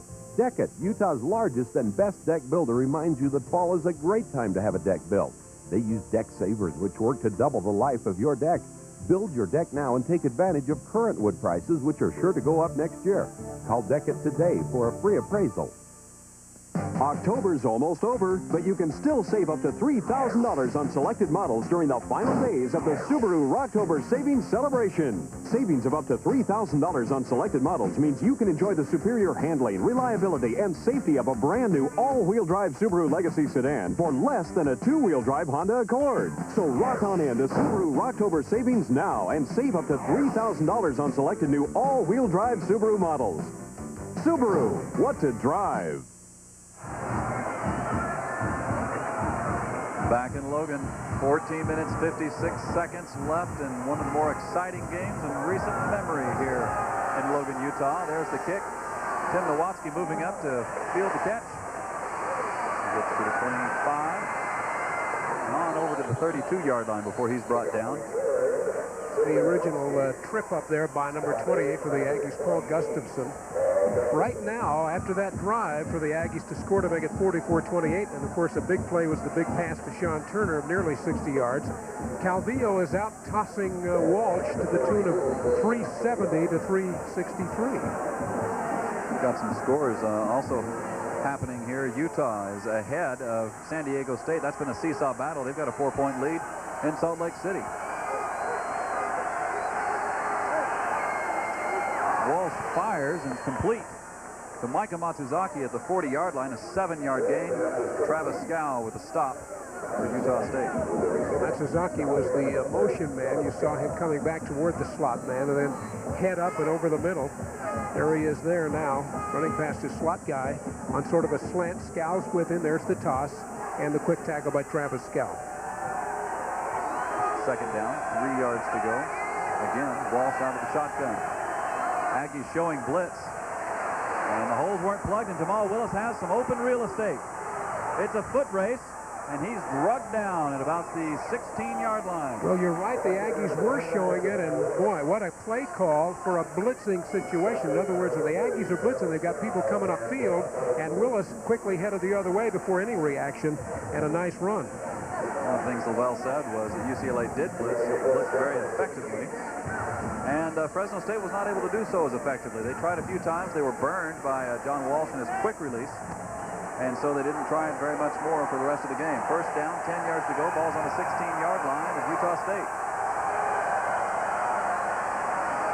Walsh back, feeling the pressure, eludes it, and then fires a shot to Jamal Willis that Willis just couldn't get his hands on. Now Walsh is saying, Carlton, that one of the Aggie defenders, and I think he's looking at number 91, David Balls, had a hand on his face mask. There's Balls reaching in. We may not be able to see that, but Balls was reaching in and trying to get a hand on Walsh as he was trying to throw the ball. Walsh gets away now and escapes, and on the run throws it. That was after the little conflagration. Second down, 10. Ball still on the 16-yard line. The give to Willis.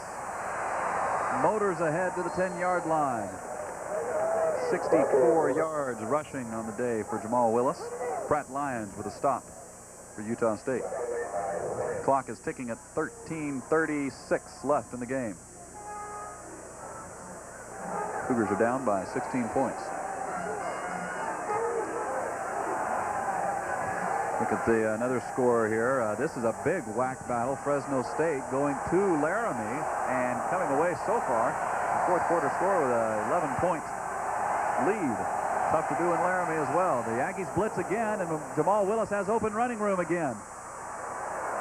Thrusts himself to about the 1-yard line. Well, with the lead, the Aggies are showing an even greater willingness to try those things. They had David Gill, a backup linebacker, coming all the way, and again he grabbed Walsh almost immediately, but by then Willis had the handoff, and I guess the Aggie that's down is Jermaine Younger. Now that would be a shot to the Aggie defense. He is rolling around a little bit. He was providing a lot of that initial pressure on that blitz. Here's a look at Jamal Willis's number. Now he has 73 yards on the day. He's actually a running back.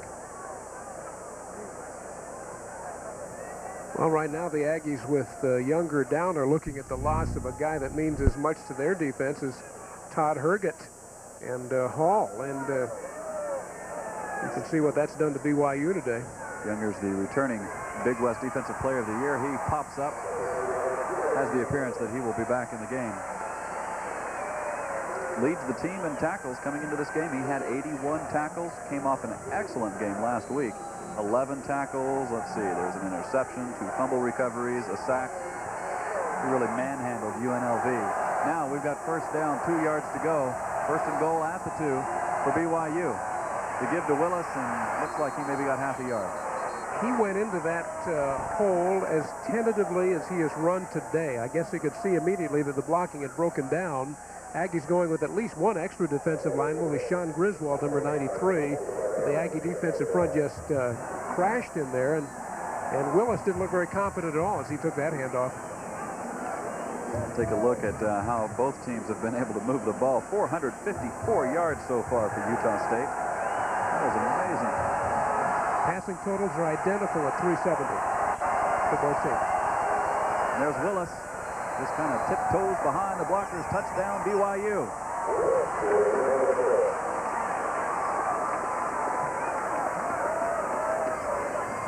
Well, the Cougars get back into the swing of things. They are now 10 points down.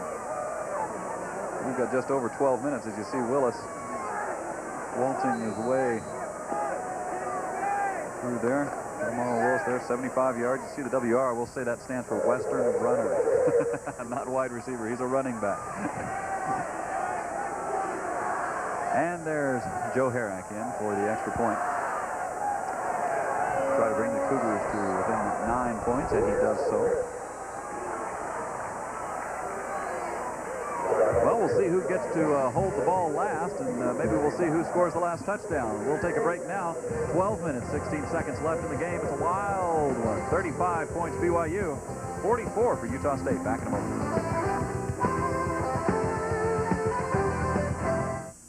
Why are people all over Utah smiling? Because of the personal attention and amazing service they've received at Dan Eastman Jeep Eagle Suzuki.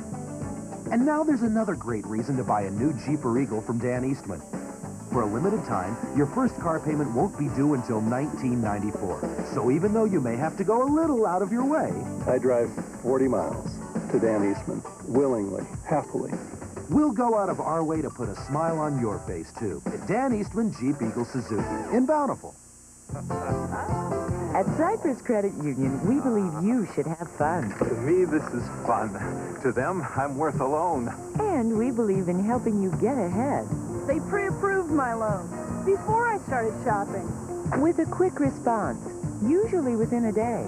We've gotten our loans from them for years. They know us and can tailor a payment plan that fits our needs.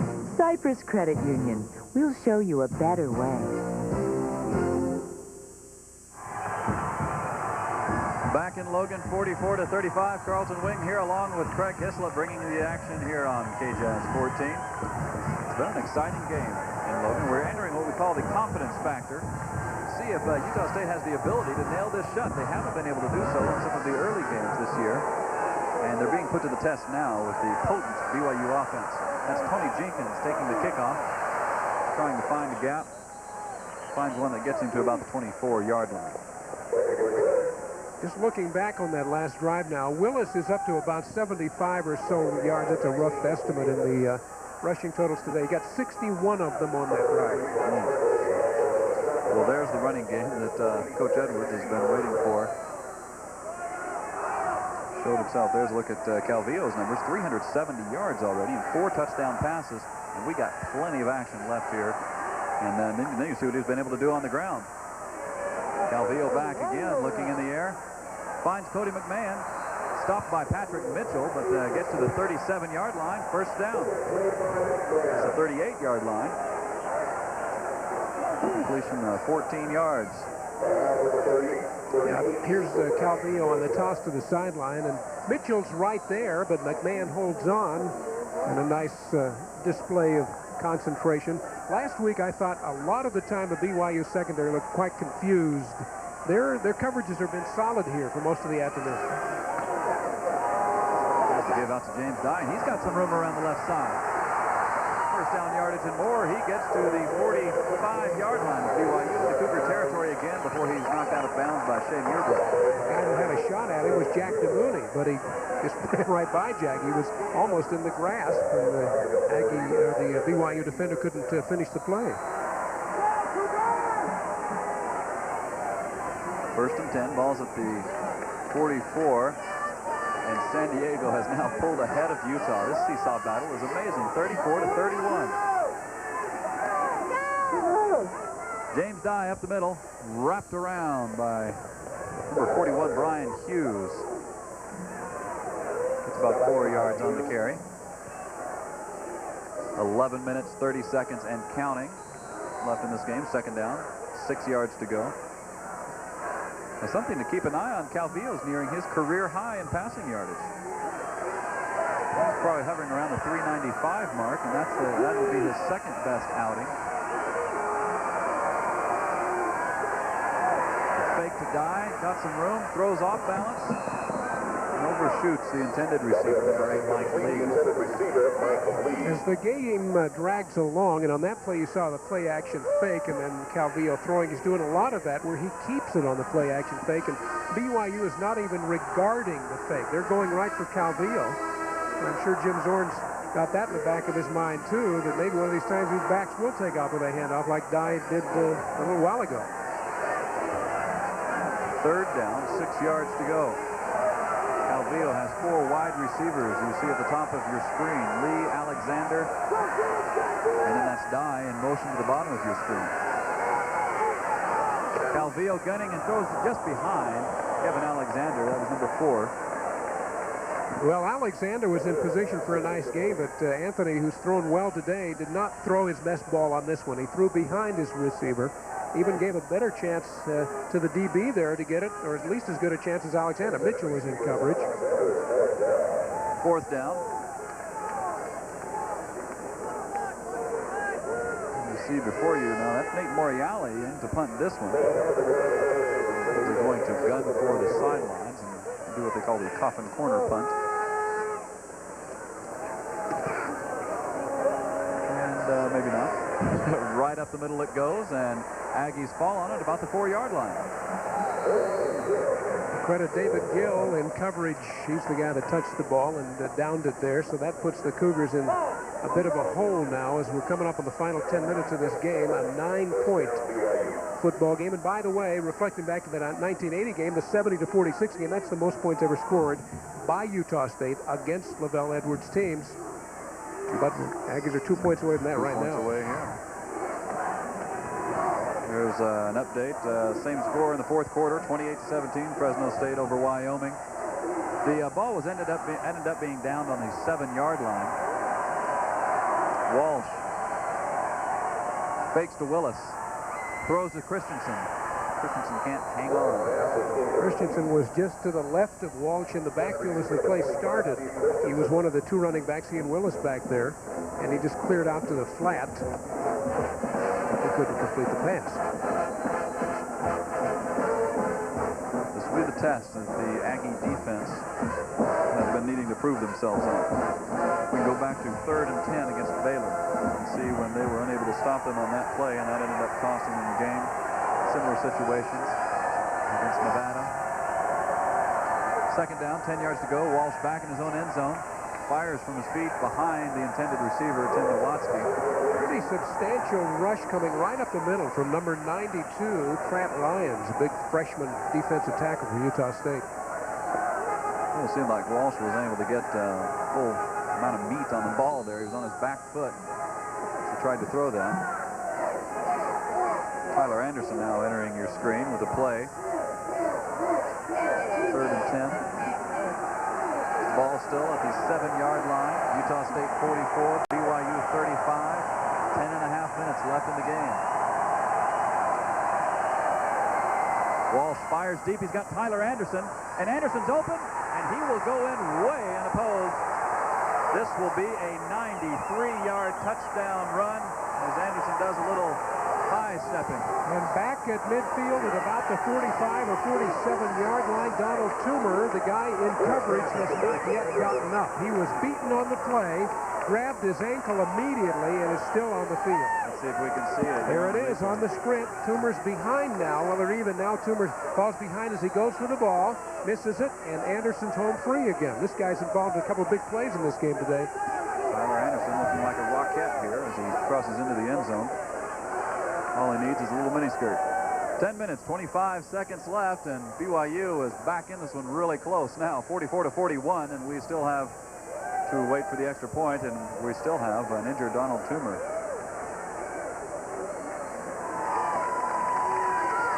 Look at a young Cougar fan.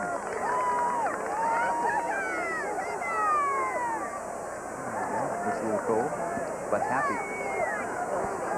A 93-yard touchdown pass. Toomer is up now. He's still bending over, and now he's walked, and he just went down again. He's having some trouble there, and the coaches are going to help him off the field. It's like one of his legs or lower back problem. That's actually a 93-yard touchdown reception there for Tyler Anderson. Now we're ready for the extra point. And Joe Herrick puts it up. And good. 44-42. Amazing. An offensive outburst here in Logan, Utah, as the Aggies are clinging now to a 2-point lead. Back with the rest of the game right after this.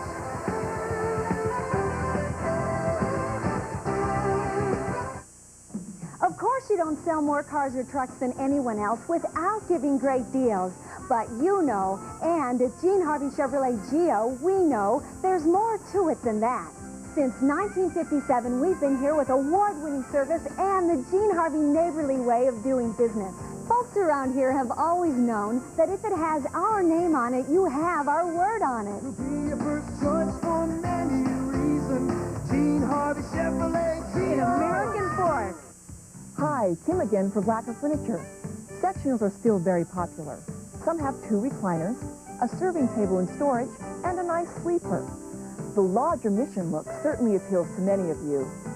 Perhaps a fresher look with the new plaid fabric, available with chair and ottoman. Look what this ottoman can do. Please come visit us at Blacker Furniture between Ogden and Brigham. We're still the home of the soft sale.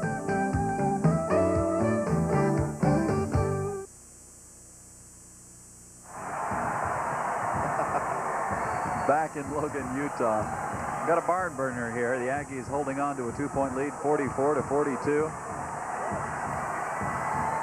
All the fans are up out of their seats on this one.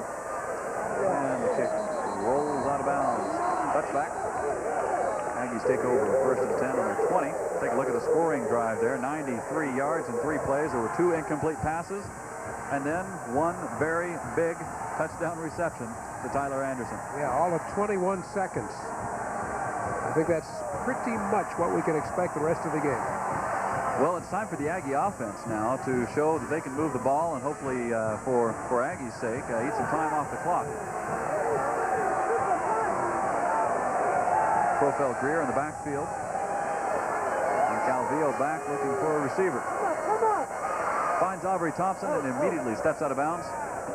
And unintentionally, for about a 4-yard gain, gets to the 24.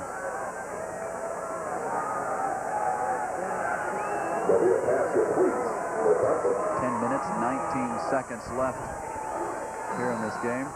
Thompson's 9th catch for 74 yards.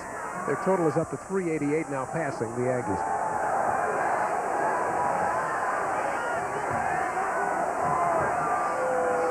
That's the give to Greer up the middle. Finds more room, was unable to elude the size of Shea Muirbrook, the freshman from Norco, California. Gets about a 2-yard gain on that play. Randy Brock had the first shot at him right at the line of scrimmage, but Greer is a pretty strong little guy, slipped away, and then Muirbrook finished the play. 3rd down, 4 yards to go. We're inside of 10 minutes now left in the game. 3 wideouts to the left side. And then Greer goes to the top of the screen. Calvillo eludes it. He's got plenty of running room again. Gets the first down marker, and Moore gets to the 38-yard line before he flops himself down. Aggies keep the drive alive now. 1st and 10. Ball at their own 38-yard line. There's Calvillo headed right toward us, and again the coverage obviously is there because he can't find anybody and continues to rack up the big rushing yards. I'm sure he's headed to one of his best rushing games as an Aggie. That's true, and passing as well with 388. He's only 30 yards off of his career high. This is his second best performance as an Aggie quarterback. Being chased by Randy Brock. And looking downfield, amazing, it was two receivers trying to converge there for the pass route. Sean Turner, you see there, is unable to come up with it, and we've got now an injured Cougar. It looks like Vic Tarleton that's down. Well, Tarleton and Mitchell were there with the two Aggie receivers, Turner and Alexander.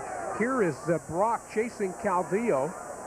He's cut down as Anthony throws it long down the sideline, and then there'll be a scramble for the ball. Turner had it for an instant, but couldn't control it. It was just absolutely knocked away by Tarleton and Mitchell in a nice defensive maneuver.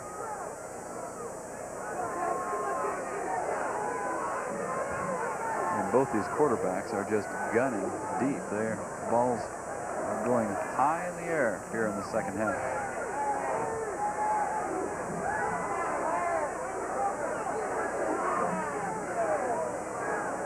The attendants are still working with Vic Tarleton. It looks like he's going to get up. You see Lavelle taking a look at what's going on. The last thing he wants to see is another injury to his defense. He's seen enough already, he says. He says it's one of the craziest years he's ever had when it comes to injuries. Well, again, the advantage this week was they had a whole week to patch the defense together instead of a half, like was the case, or even less than that, last week against Fresno State. 9 minutes, 8 seconds left in the game. Second down, 10. Ball is on the 38-yard line.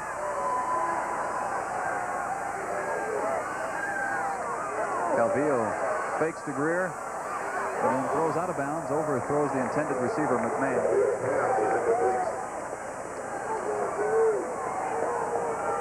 Brings up a 3rd down play. Calvillo waiting for instructions, find out what to do next. As much scoring as the Aggies have done in this game, 2 of the last 3 times they've had the ball here in the 3rd and 4th quarters, they've had to punt. Want to get out of that trend because BYU's coming on offensively. 3rd and 10.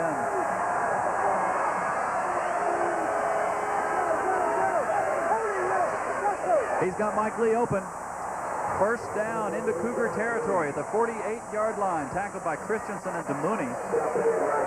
Mike Lee with a big first down reception keeps this drive alive. Lee in the slot that time, inside of Alexander, went down and in, and Calvillo found him right there with a rifle pass right on the A into BYU territory.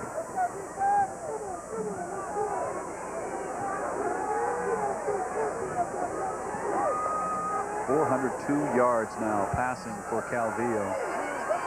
It's only his second game at 400+ in his career. There's Profel Greer in motion to the bottom of your screen. Calvillo looking and just underthrows Aubrey Thompson. Thompson was open. Well, in the annals of BYU long passes, the 93-yarder that Walsh threw here a minute ago ranks right up there with this one. Detmer to Dredge of 97 yards back in 1991 against the Utes. Well, they always seem to pull out the stops for the in-state rivals, don't they?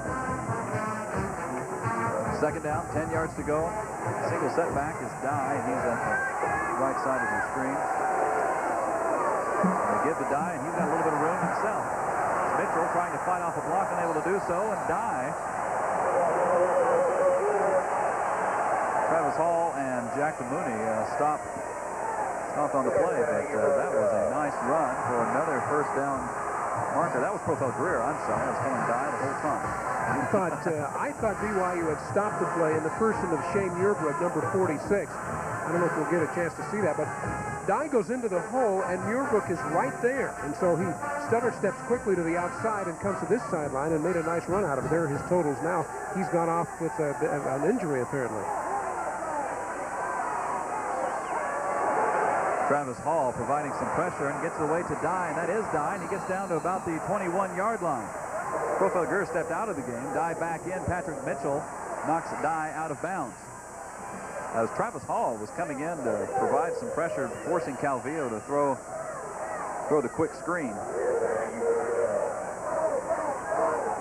Nice turnaround by Dye to make that reception. Ball's on the 21-yard line.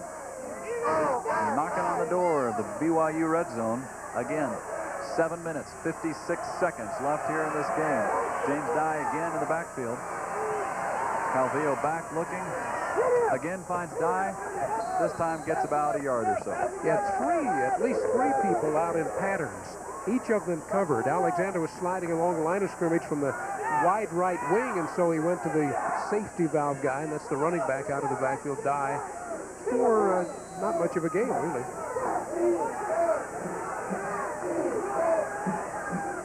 Frank Christensen there providing the punishment at the end. Take a look at James Dye. 155 pounds.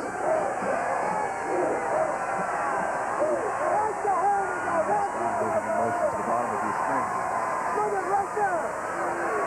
Calvillo looking, he's got a man open. That's Aubrey Thompson. Touchdown, Utah State.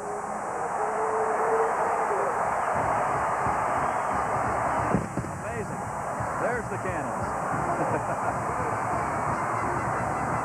The Aggies are putting points on the board like it's going out of style here. They now have 50 up on the board.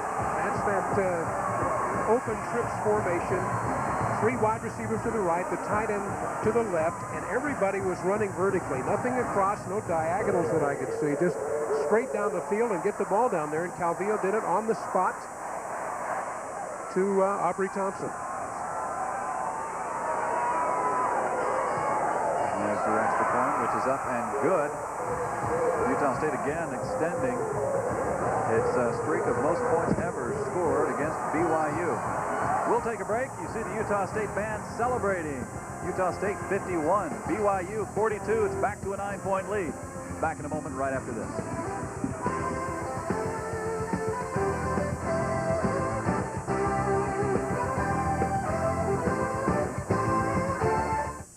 The new ownership of David Early Tires is pleased to announce their giant pre-winter sale. Prepare your car for the bad weather with Dunlop tires like the all-season D60A2 or the all-terrain Radial Rover. David Early has a huge selection of Dunlop tires at the lowest prices in the state.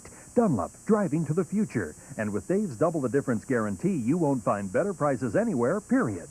With David Early, I've finally found a place I can trust. I don't have to worry about the prices, and the service is the best around. If you have trouble getting to sleep, this is not your solution. This is a new Serta Perfect Sleeper mattress from Granite Furniture Company. Serta's exclusive continuous coil inner spring with head-to-toe helicals and 33% more steel in the middle mean a deeper, more refreshing sleep than you've ever experienced. Serta, the world's best mattress. On sale now at Granite Furniture Company.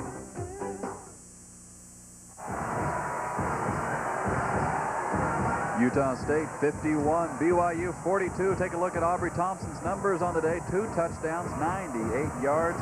He's got 4 touchdowns on the year. We see a kickoff, kind of muffed it looks like. At the 36-yard line. I'm not sure if I understand what happened.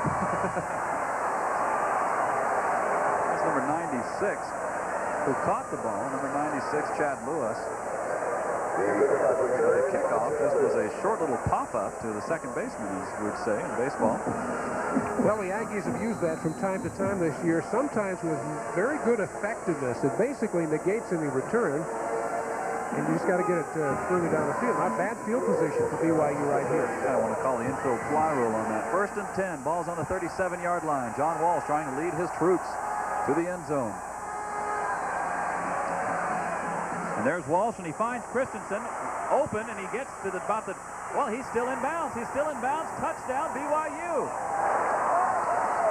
Flirted with the sideline, but never quite crossed it. One play, bingo. BYU's back on the board with another touchdown. I thought he was awfully close to the sideline. I guess not. Here's the pass, and I don't think we're going to get a very good shot of it right here. Well, in that picture, he's not that close, is he? Nope. There we go. This is as close as he gets, and we don't quite see where his feet land there, but the official was running right there with him. You see the official behind, about 10 yards behind, watching. Yeah, he never did step out of bounds. Damon Smith was the closest to him. Well, I hope none of you fans at home have heart conditions, because this has been an amazing one. We're getting ready to put the 100th point on the board total for these two schools, as the score is now 51-49. BYU has made it a 2-point lead again.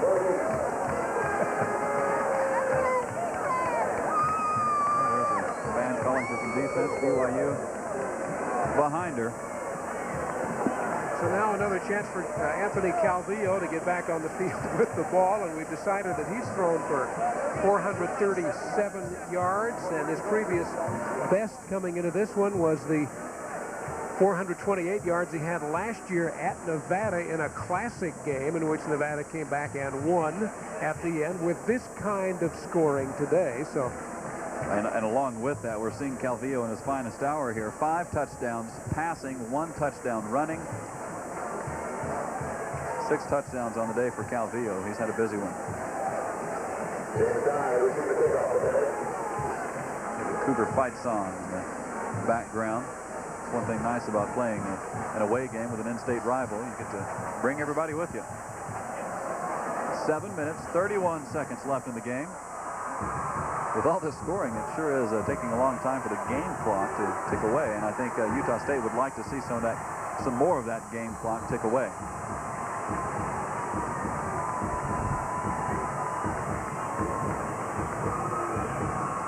James Dye standing at the goal line, ready to receive the kickoff from Joe Herrick and the Cougars. And Herrick tries an onside kick. There's a flag on the play. Looks like it might be a procedure call against the Cougars. But they just kicked it right past that 10-yard mark and had someone ready and waiting to receive it. But the official was on it instantly. We have offsides on the kicking team. 5-yard penalty, re-kick. sometimes in the anxiety to get on that onside kick, they'll invade the neutral zone before the kicker gets to the ball, and I think that's what happened on this one. Here you see Chad Lewis bringing the ball down, but unfortunately someone stepped across the line before they were supposed to.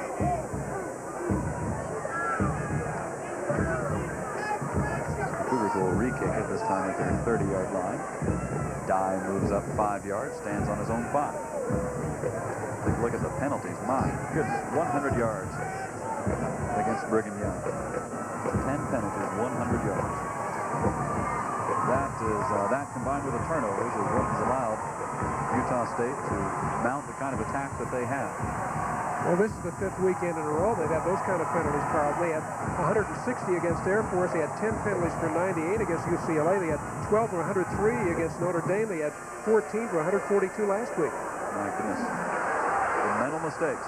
Dye takes it at his 5-yard line, works his way through traffic, and is met at about the 26-yard line where the Aggies will take over. Bobby Gribbets for BYU made the stop.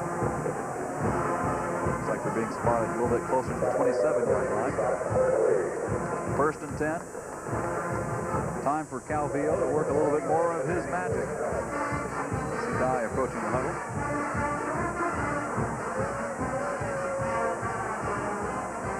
Seven minutes, 23 seconds left in the game. Tony Jenkins wide to the left side. They give up the middle for a gain of about 1 yard, maybe 2. Now we're getting to the point where you start looking more at the part of the scoreboard where the clock is running and not so much the points on the board. And the Aggies want to use that. They also want to do something about adding points, but they basically want to get out of here. They don't care if it's a 2-point game or not. They want to get out of here with a victory.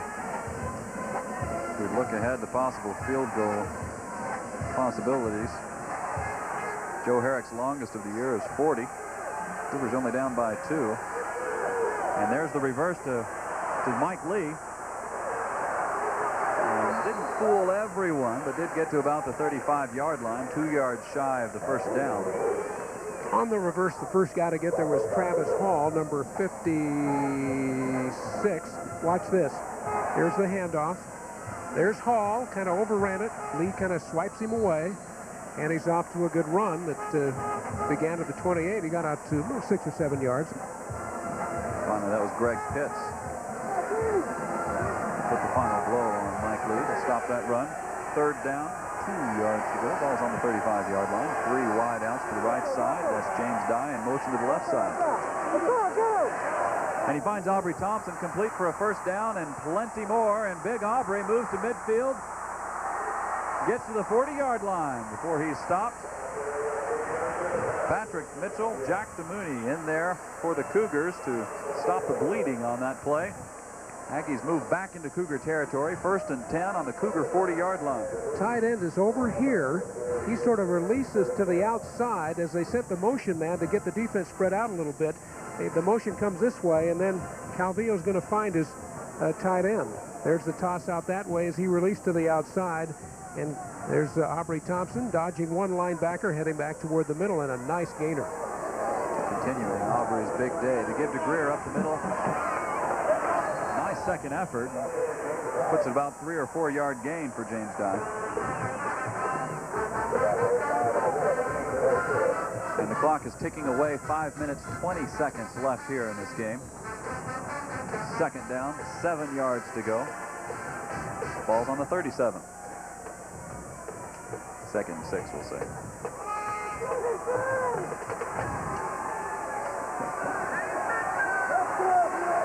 All right, the single setback is Profel Greer, as you see the clock at the bottom of your screen. And he's going up the middle and had him open, but just let him a little bit too much. Intended for Cody McMahon. McMahon's the wide man to the right side, the far right side in the formation. Here he is taking off. There's Cook in coverage, and he cuts to the inside. So he's got the position, but the ball's not where he needs it. It's too far to the inside. Brings up 3rd down. Clock is stopped at 4:54. Kevin Alexander, Mike Lee, all to the left side. Profel Greer in the backfield.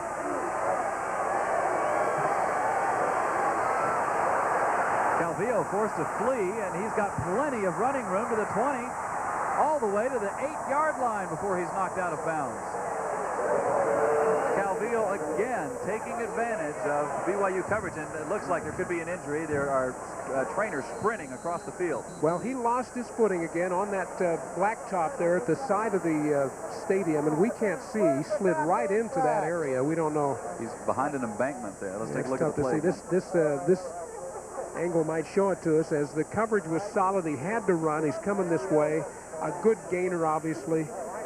And now, at the end of it, as he goes running out of bounds, he shoved out of bounds there, and he goes sliding on his rear end, and he's still down, and the trainers sprinted from the other sideline and got over there quickly. They saw what happened immediately. Well, that's real close to the field of play there. That's only about 5 yards from what's considered inbounds. There's Calvillo. He is he's walking kind of gingerly, but he is up.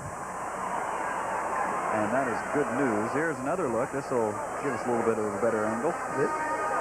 This from the end zone camera, and he probably scraped his arm or something on that slide on that tough surface. My goodness. Well, that'll bring in as quarterback the backup, Dean Grossfeld, number 7. He's out of Cerritos, California. It was a junior college transfer from Cerritos Junior College, 6'2", 200 pounds. You take a look at Calvillo on the sidelines. Aggie fans want him back in the game. But for now, it's Grossfeld's call. 1st and goal at the 8-yard line. The ball is fumbled, and Grossfeld just falls on it there at the 8-yard line. It's his first snap of the year, if I'm right. Yeah, that's not surprising. A guy comes in cold like that. Those kind of technical things can happen. There's Calvillo talking to the offensive brain trust. He's coming back on, limping a little bit, as you can see. He has to go off at least one play when there's an injury like that, and he's not in the best of shape right now. Well, Cougar fans might remember Robbie Bosco. Similar heroics. Calvillo back to lead his crew now with the clock ticking away at 4 minutes, 12 seconds left in the game. Utah State clinging to a 2-point lead. The give to James Dye up the middle, and he moves on up for about a gain of 4 or 5. Looks like the linesman is marking it at about the 2-yard line. That time, Ernie Howren, who's normally a senior, a right guard from Concord, California, backing up Darren Mitchell, but he took Lenny Gomes right out of the play and allowed the gain that resulted in the ball being down about the 2-yard line. Now, this is the right guard here, Howren. There's the nose guard, Gomes, coming into it, and boy, that was a nice block by Howren, taking Gomes, who's a good one, right out of the play. 3rd and 2, Calvillo. Back, nowhere to go. He's going to go up the middle and try to score it himself, and he does. Touchdown, Anthony Calvillo. His 2nd rushing touchdown of the day, his 7th, including his 5 passing touchdowns. An amazing play there right up the middle as he saw the gap and took it.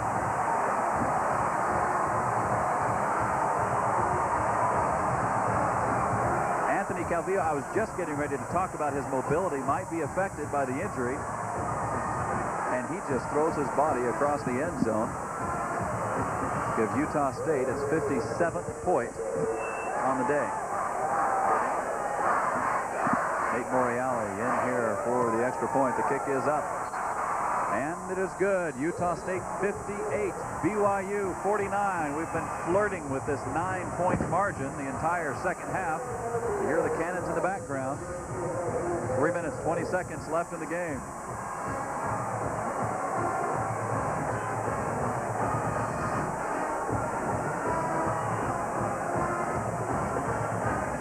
Yep. 3 minutes, 20 seconds left here. We've got teams as the Cougars are going to try to regroup.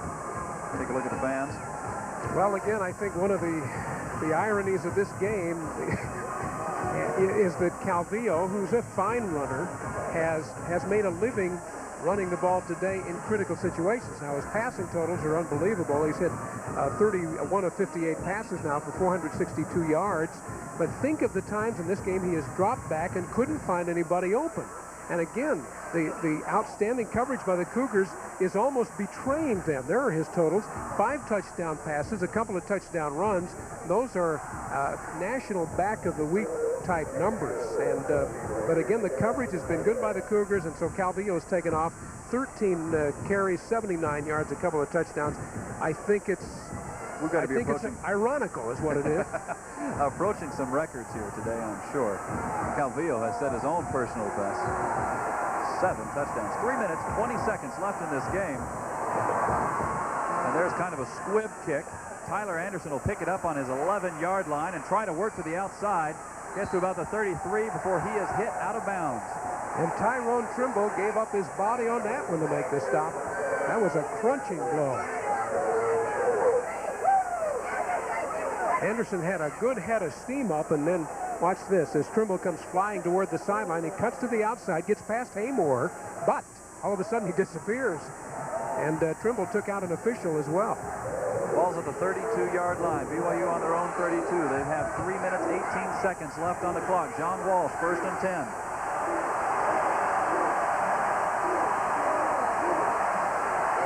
And he's got pressure, and he tries to unload, but is unable to do so. That's Daniel Taplin. Daniel Taplin came up from behind and stopped Walsh. Loss of about 1 yard on the play. Clock is still ticking at 3 minutes and counting. Well, the receivers are covered pretty well, and they're just running straight down the field. And stepping up to try to find them, he was knocked down. Matsuzaki at the top of your screen. Bryce Doman at the bottom of your screen. Walsh again looking, firing, and incomplete to Jamal Willis. He could not hang on to the ball. 3rd down, 11 yards to go. crunch time for the Aggie defense. Here's the snap out of the shotgun, and he fires it low. Tough one to catch anyway, and Willis couldn't get down there. Aggies hanging on to a 9-point lead. 3rd down and 11, trying to stop this drive and get the ball back in the hands of Calvillo and company so they can eat it.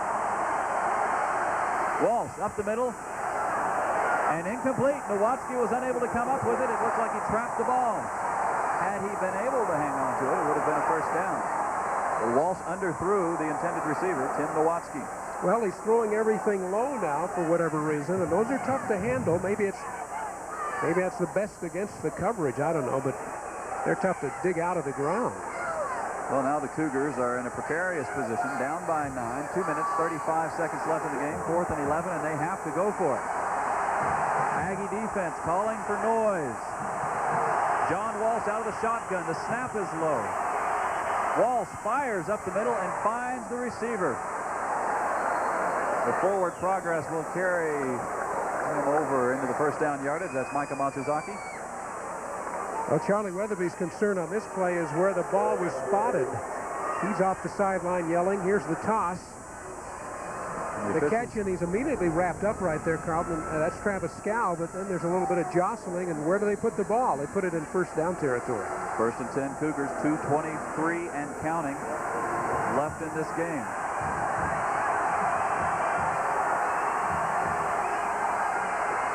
Walsh looking, firing deep, wide open is Christensen, who's popped hard by number 21, Michael Coe, but nonetheless puts him deep into Aggie territory. Now, Christensen is hurting. He's still down on the play. That was a touchdown-saving tackle by Michael Coe at about the 23-yard line. There's again a shot from our end zone. Nice play, and what a crunching blow by Coe, who completely left his feet to deliver the hit.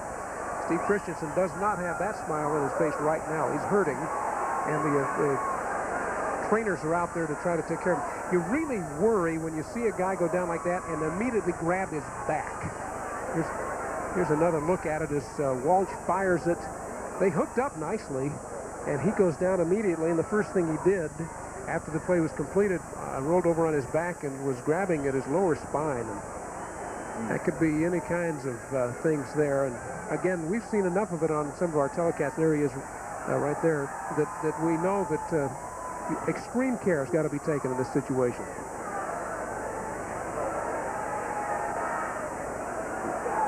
There's a score, less than a minute remaining in Salt Lake City. San Diego State 41 over Utah 38. Here's some cheers coming from our neighboring booth here. I think they might have even some updated information. I think what they have is a bet on the game. That's what they have. Somebody's getting dinner tonight. 2 minutes, 3 seconds left in our game. And the trainers are still down.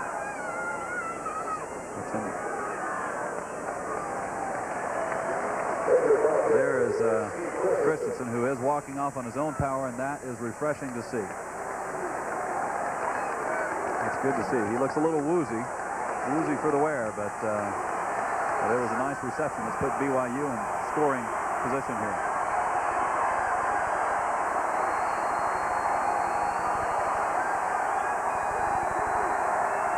Left in the game. The clock is ticking. John Walsh back to pass. Looking and finding Tim Nowatzki in the middle of the field. There's a flag thrown on the play.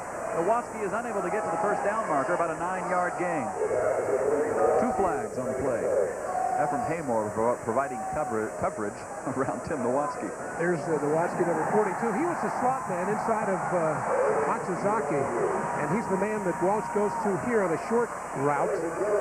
Trimble coming over. He dodges Younger. And then the defensive backs, in this case Haymore, come up to make a stop. And the penalty was against BYU. You heard the cheers of the Aggie faithful. 10-yard penalty. Repeat 1st down. Boy, these penalty numbers after this game are going to be astronomical. But that's been the case lately for BYU. Here's a little bit of rush from outside. The Wall steps inside of it. There's balls with some pressure. And the completion. But there must have been some holding in there somewhere, obviously, that we missed. And And there's the completion to Knowles. He gets to the 38-yard line before he's knocked down by Gary Brown, number 26. Have some more fresh news out of Salt Lake City with 9 seconds remaining. Utah has scored a touchdown to go ahead 45-41 over San Diego State. Boy, offensive football is in the air in this state. Something in the water. There is a flag flying high as Walsh throws it complete to number 42, Tim Nowatzki. But the linesman down here on our near side, he got more hang time on that flag than most punters get. Another penalty against BYU. A minute 12 seconds remaining in this game, and BYU is going backwards once they had finally gotten into Aggie territory. Illegal formation. Only 6 men on the line. Against the offense, still second down. You don't see that too often. Takes the Cougars back to the Aggie 42-yard line. They're facing a second down and 30 yards to go.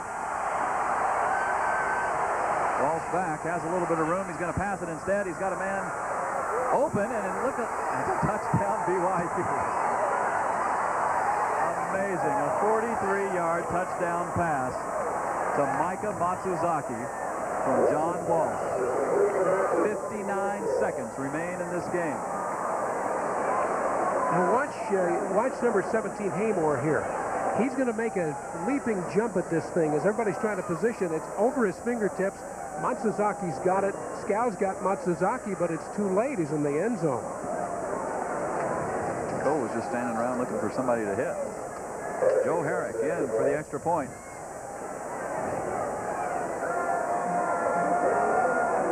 Trying to make this a 2-point ball game again. And he does so. And so we've got some exciting moments here awaiting us in the last 59 seconds of this game.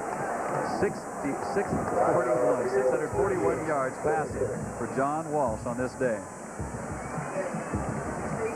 2 points. 2-point lead. Utah State has been hanging on to. It's been flirting, jumping back and forth between 2 points and 9 points. Seems like for about the last 4 hours. 114 points on the board total. That is amazing. Starting to wonder when BYU and Utah State play their lone basketball game this year. They're not playing two. If Roger Reed and Larry Eustace can do as well as we've seen on these two football teams today. We're getting up into those kind of numbers, yeah.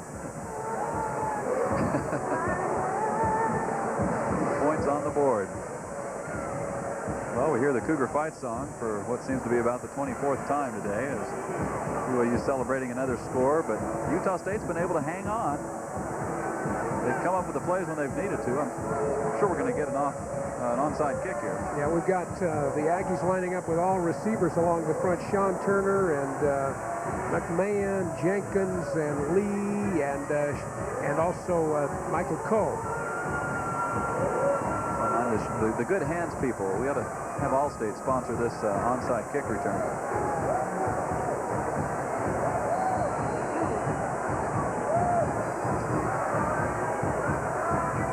And there's the kick, and that's Mike Lee, and he's just going to fall on the ball, and Utah State will take over in Cougar territory at the 48-yard line with 56 seconds remaining in this game. Now, if you're looking at timeouts, BYU has 2 remaining. Utah State has all 3 of theirs remaining, because they don't really want to stop the clock. Look at that play again. Mike Lee gets a beat on it right from the beginning. Sees the onslaught approaching, decides just to fall on the ball.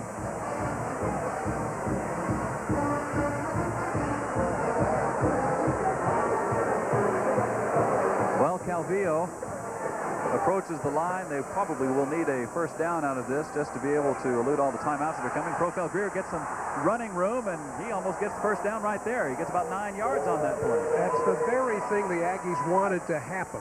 They would have loved another yard, of course, to get another first down, but in the Nevada-Reno game earlier this year, the Aggies weren't as skillful as they wanted to be in getting that kind of first down in that situation and using the clock. Now, BYU's burned one of their timeouts right here. 42 seconds left in this game. BYU has 1 timeout remaining. And the Aggies go to the sidelines to discuss what they want to do. I'm sure that Charlie Weatherby has got to feel pretty good about his situation right now, especially if Greer is able to pull off just about 1 or 2 more runs like that last one. This will be an exciting win for Coach Weatherby if he can pull this off. This is the 7th game Charlie Weatherby has coached at Utah State that has been what we'd call a close game. In this case, 2 points.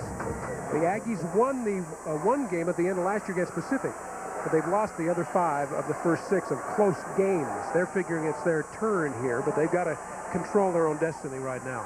And now it looks like Utah State's going to line up in that kind of protective. They'll just put the knee down and make BYU burn its last time out. You see Cody McMahon standing at midfield. Actually, he's just outside of the camera range there on your screen. He's standing at midfield. You see his shadow. And he's there to protect, just in case something goes awry and the ball, for some reason, pops loose. He's the safety man.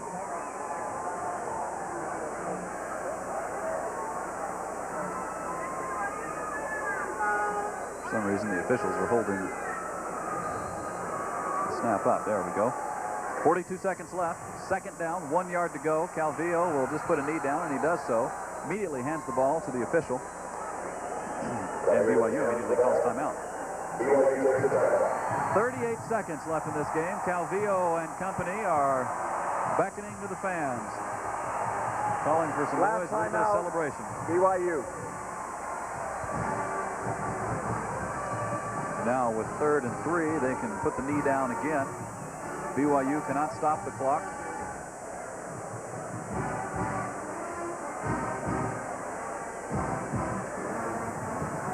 And if all goes well, as it should for Utah State, BYU will not get a chance to get their hands on the ball. 2-point lead. Amazing. I don't know how many people came to this stadium today expecting to see what they got. To see a 58-56 game. Well, the last 5 times that BYU's had the ball, they have scored. They're just going to run out of another chance, it appears. 5 straight scoring opportunities. They took advantage of every one of them, and they still don't lead. With 38 seconds left.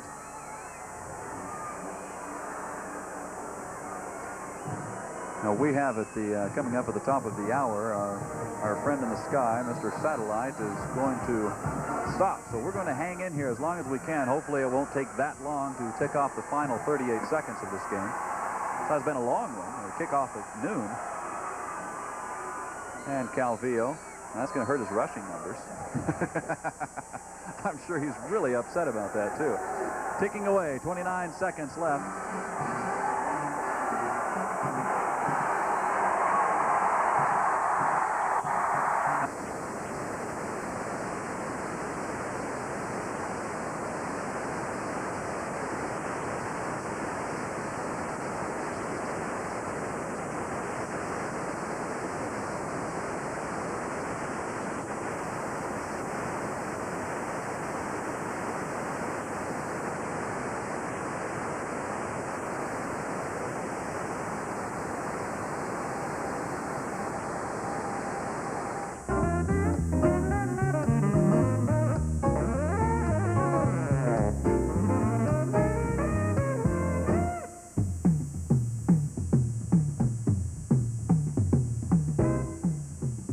Live coverage of NCAA college football has been brought to you in part by the Larry H. Miller Group, serving customers for life. Gene Harvey Chevrolet Geo in American Fork, and by Nissan. It's time to expect more from a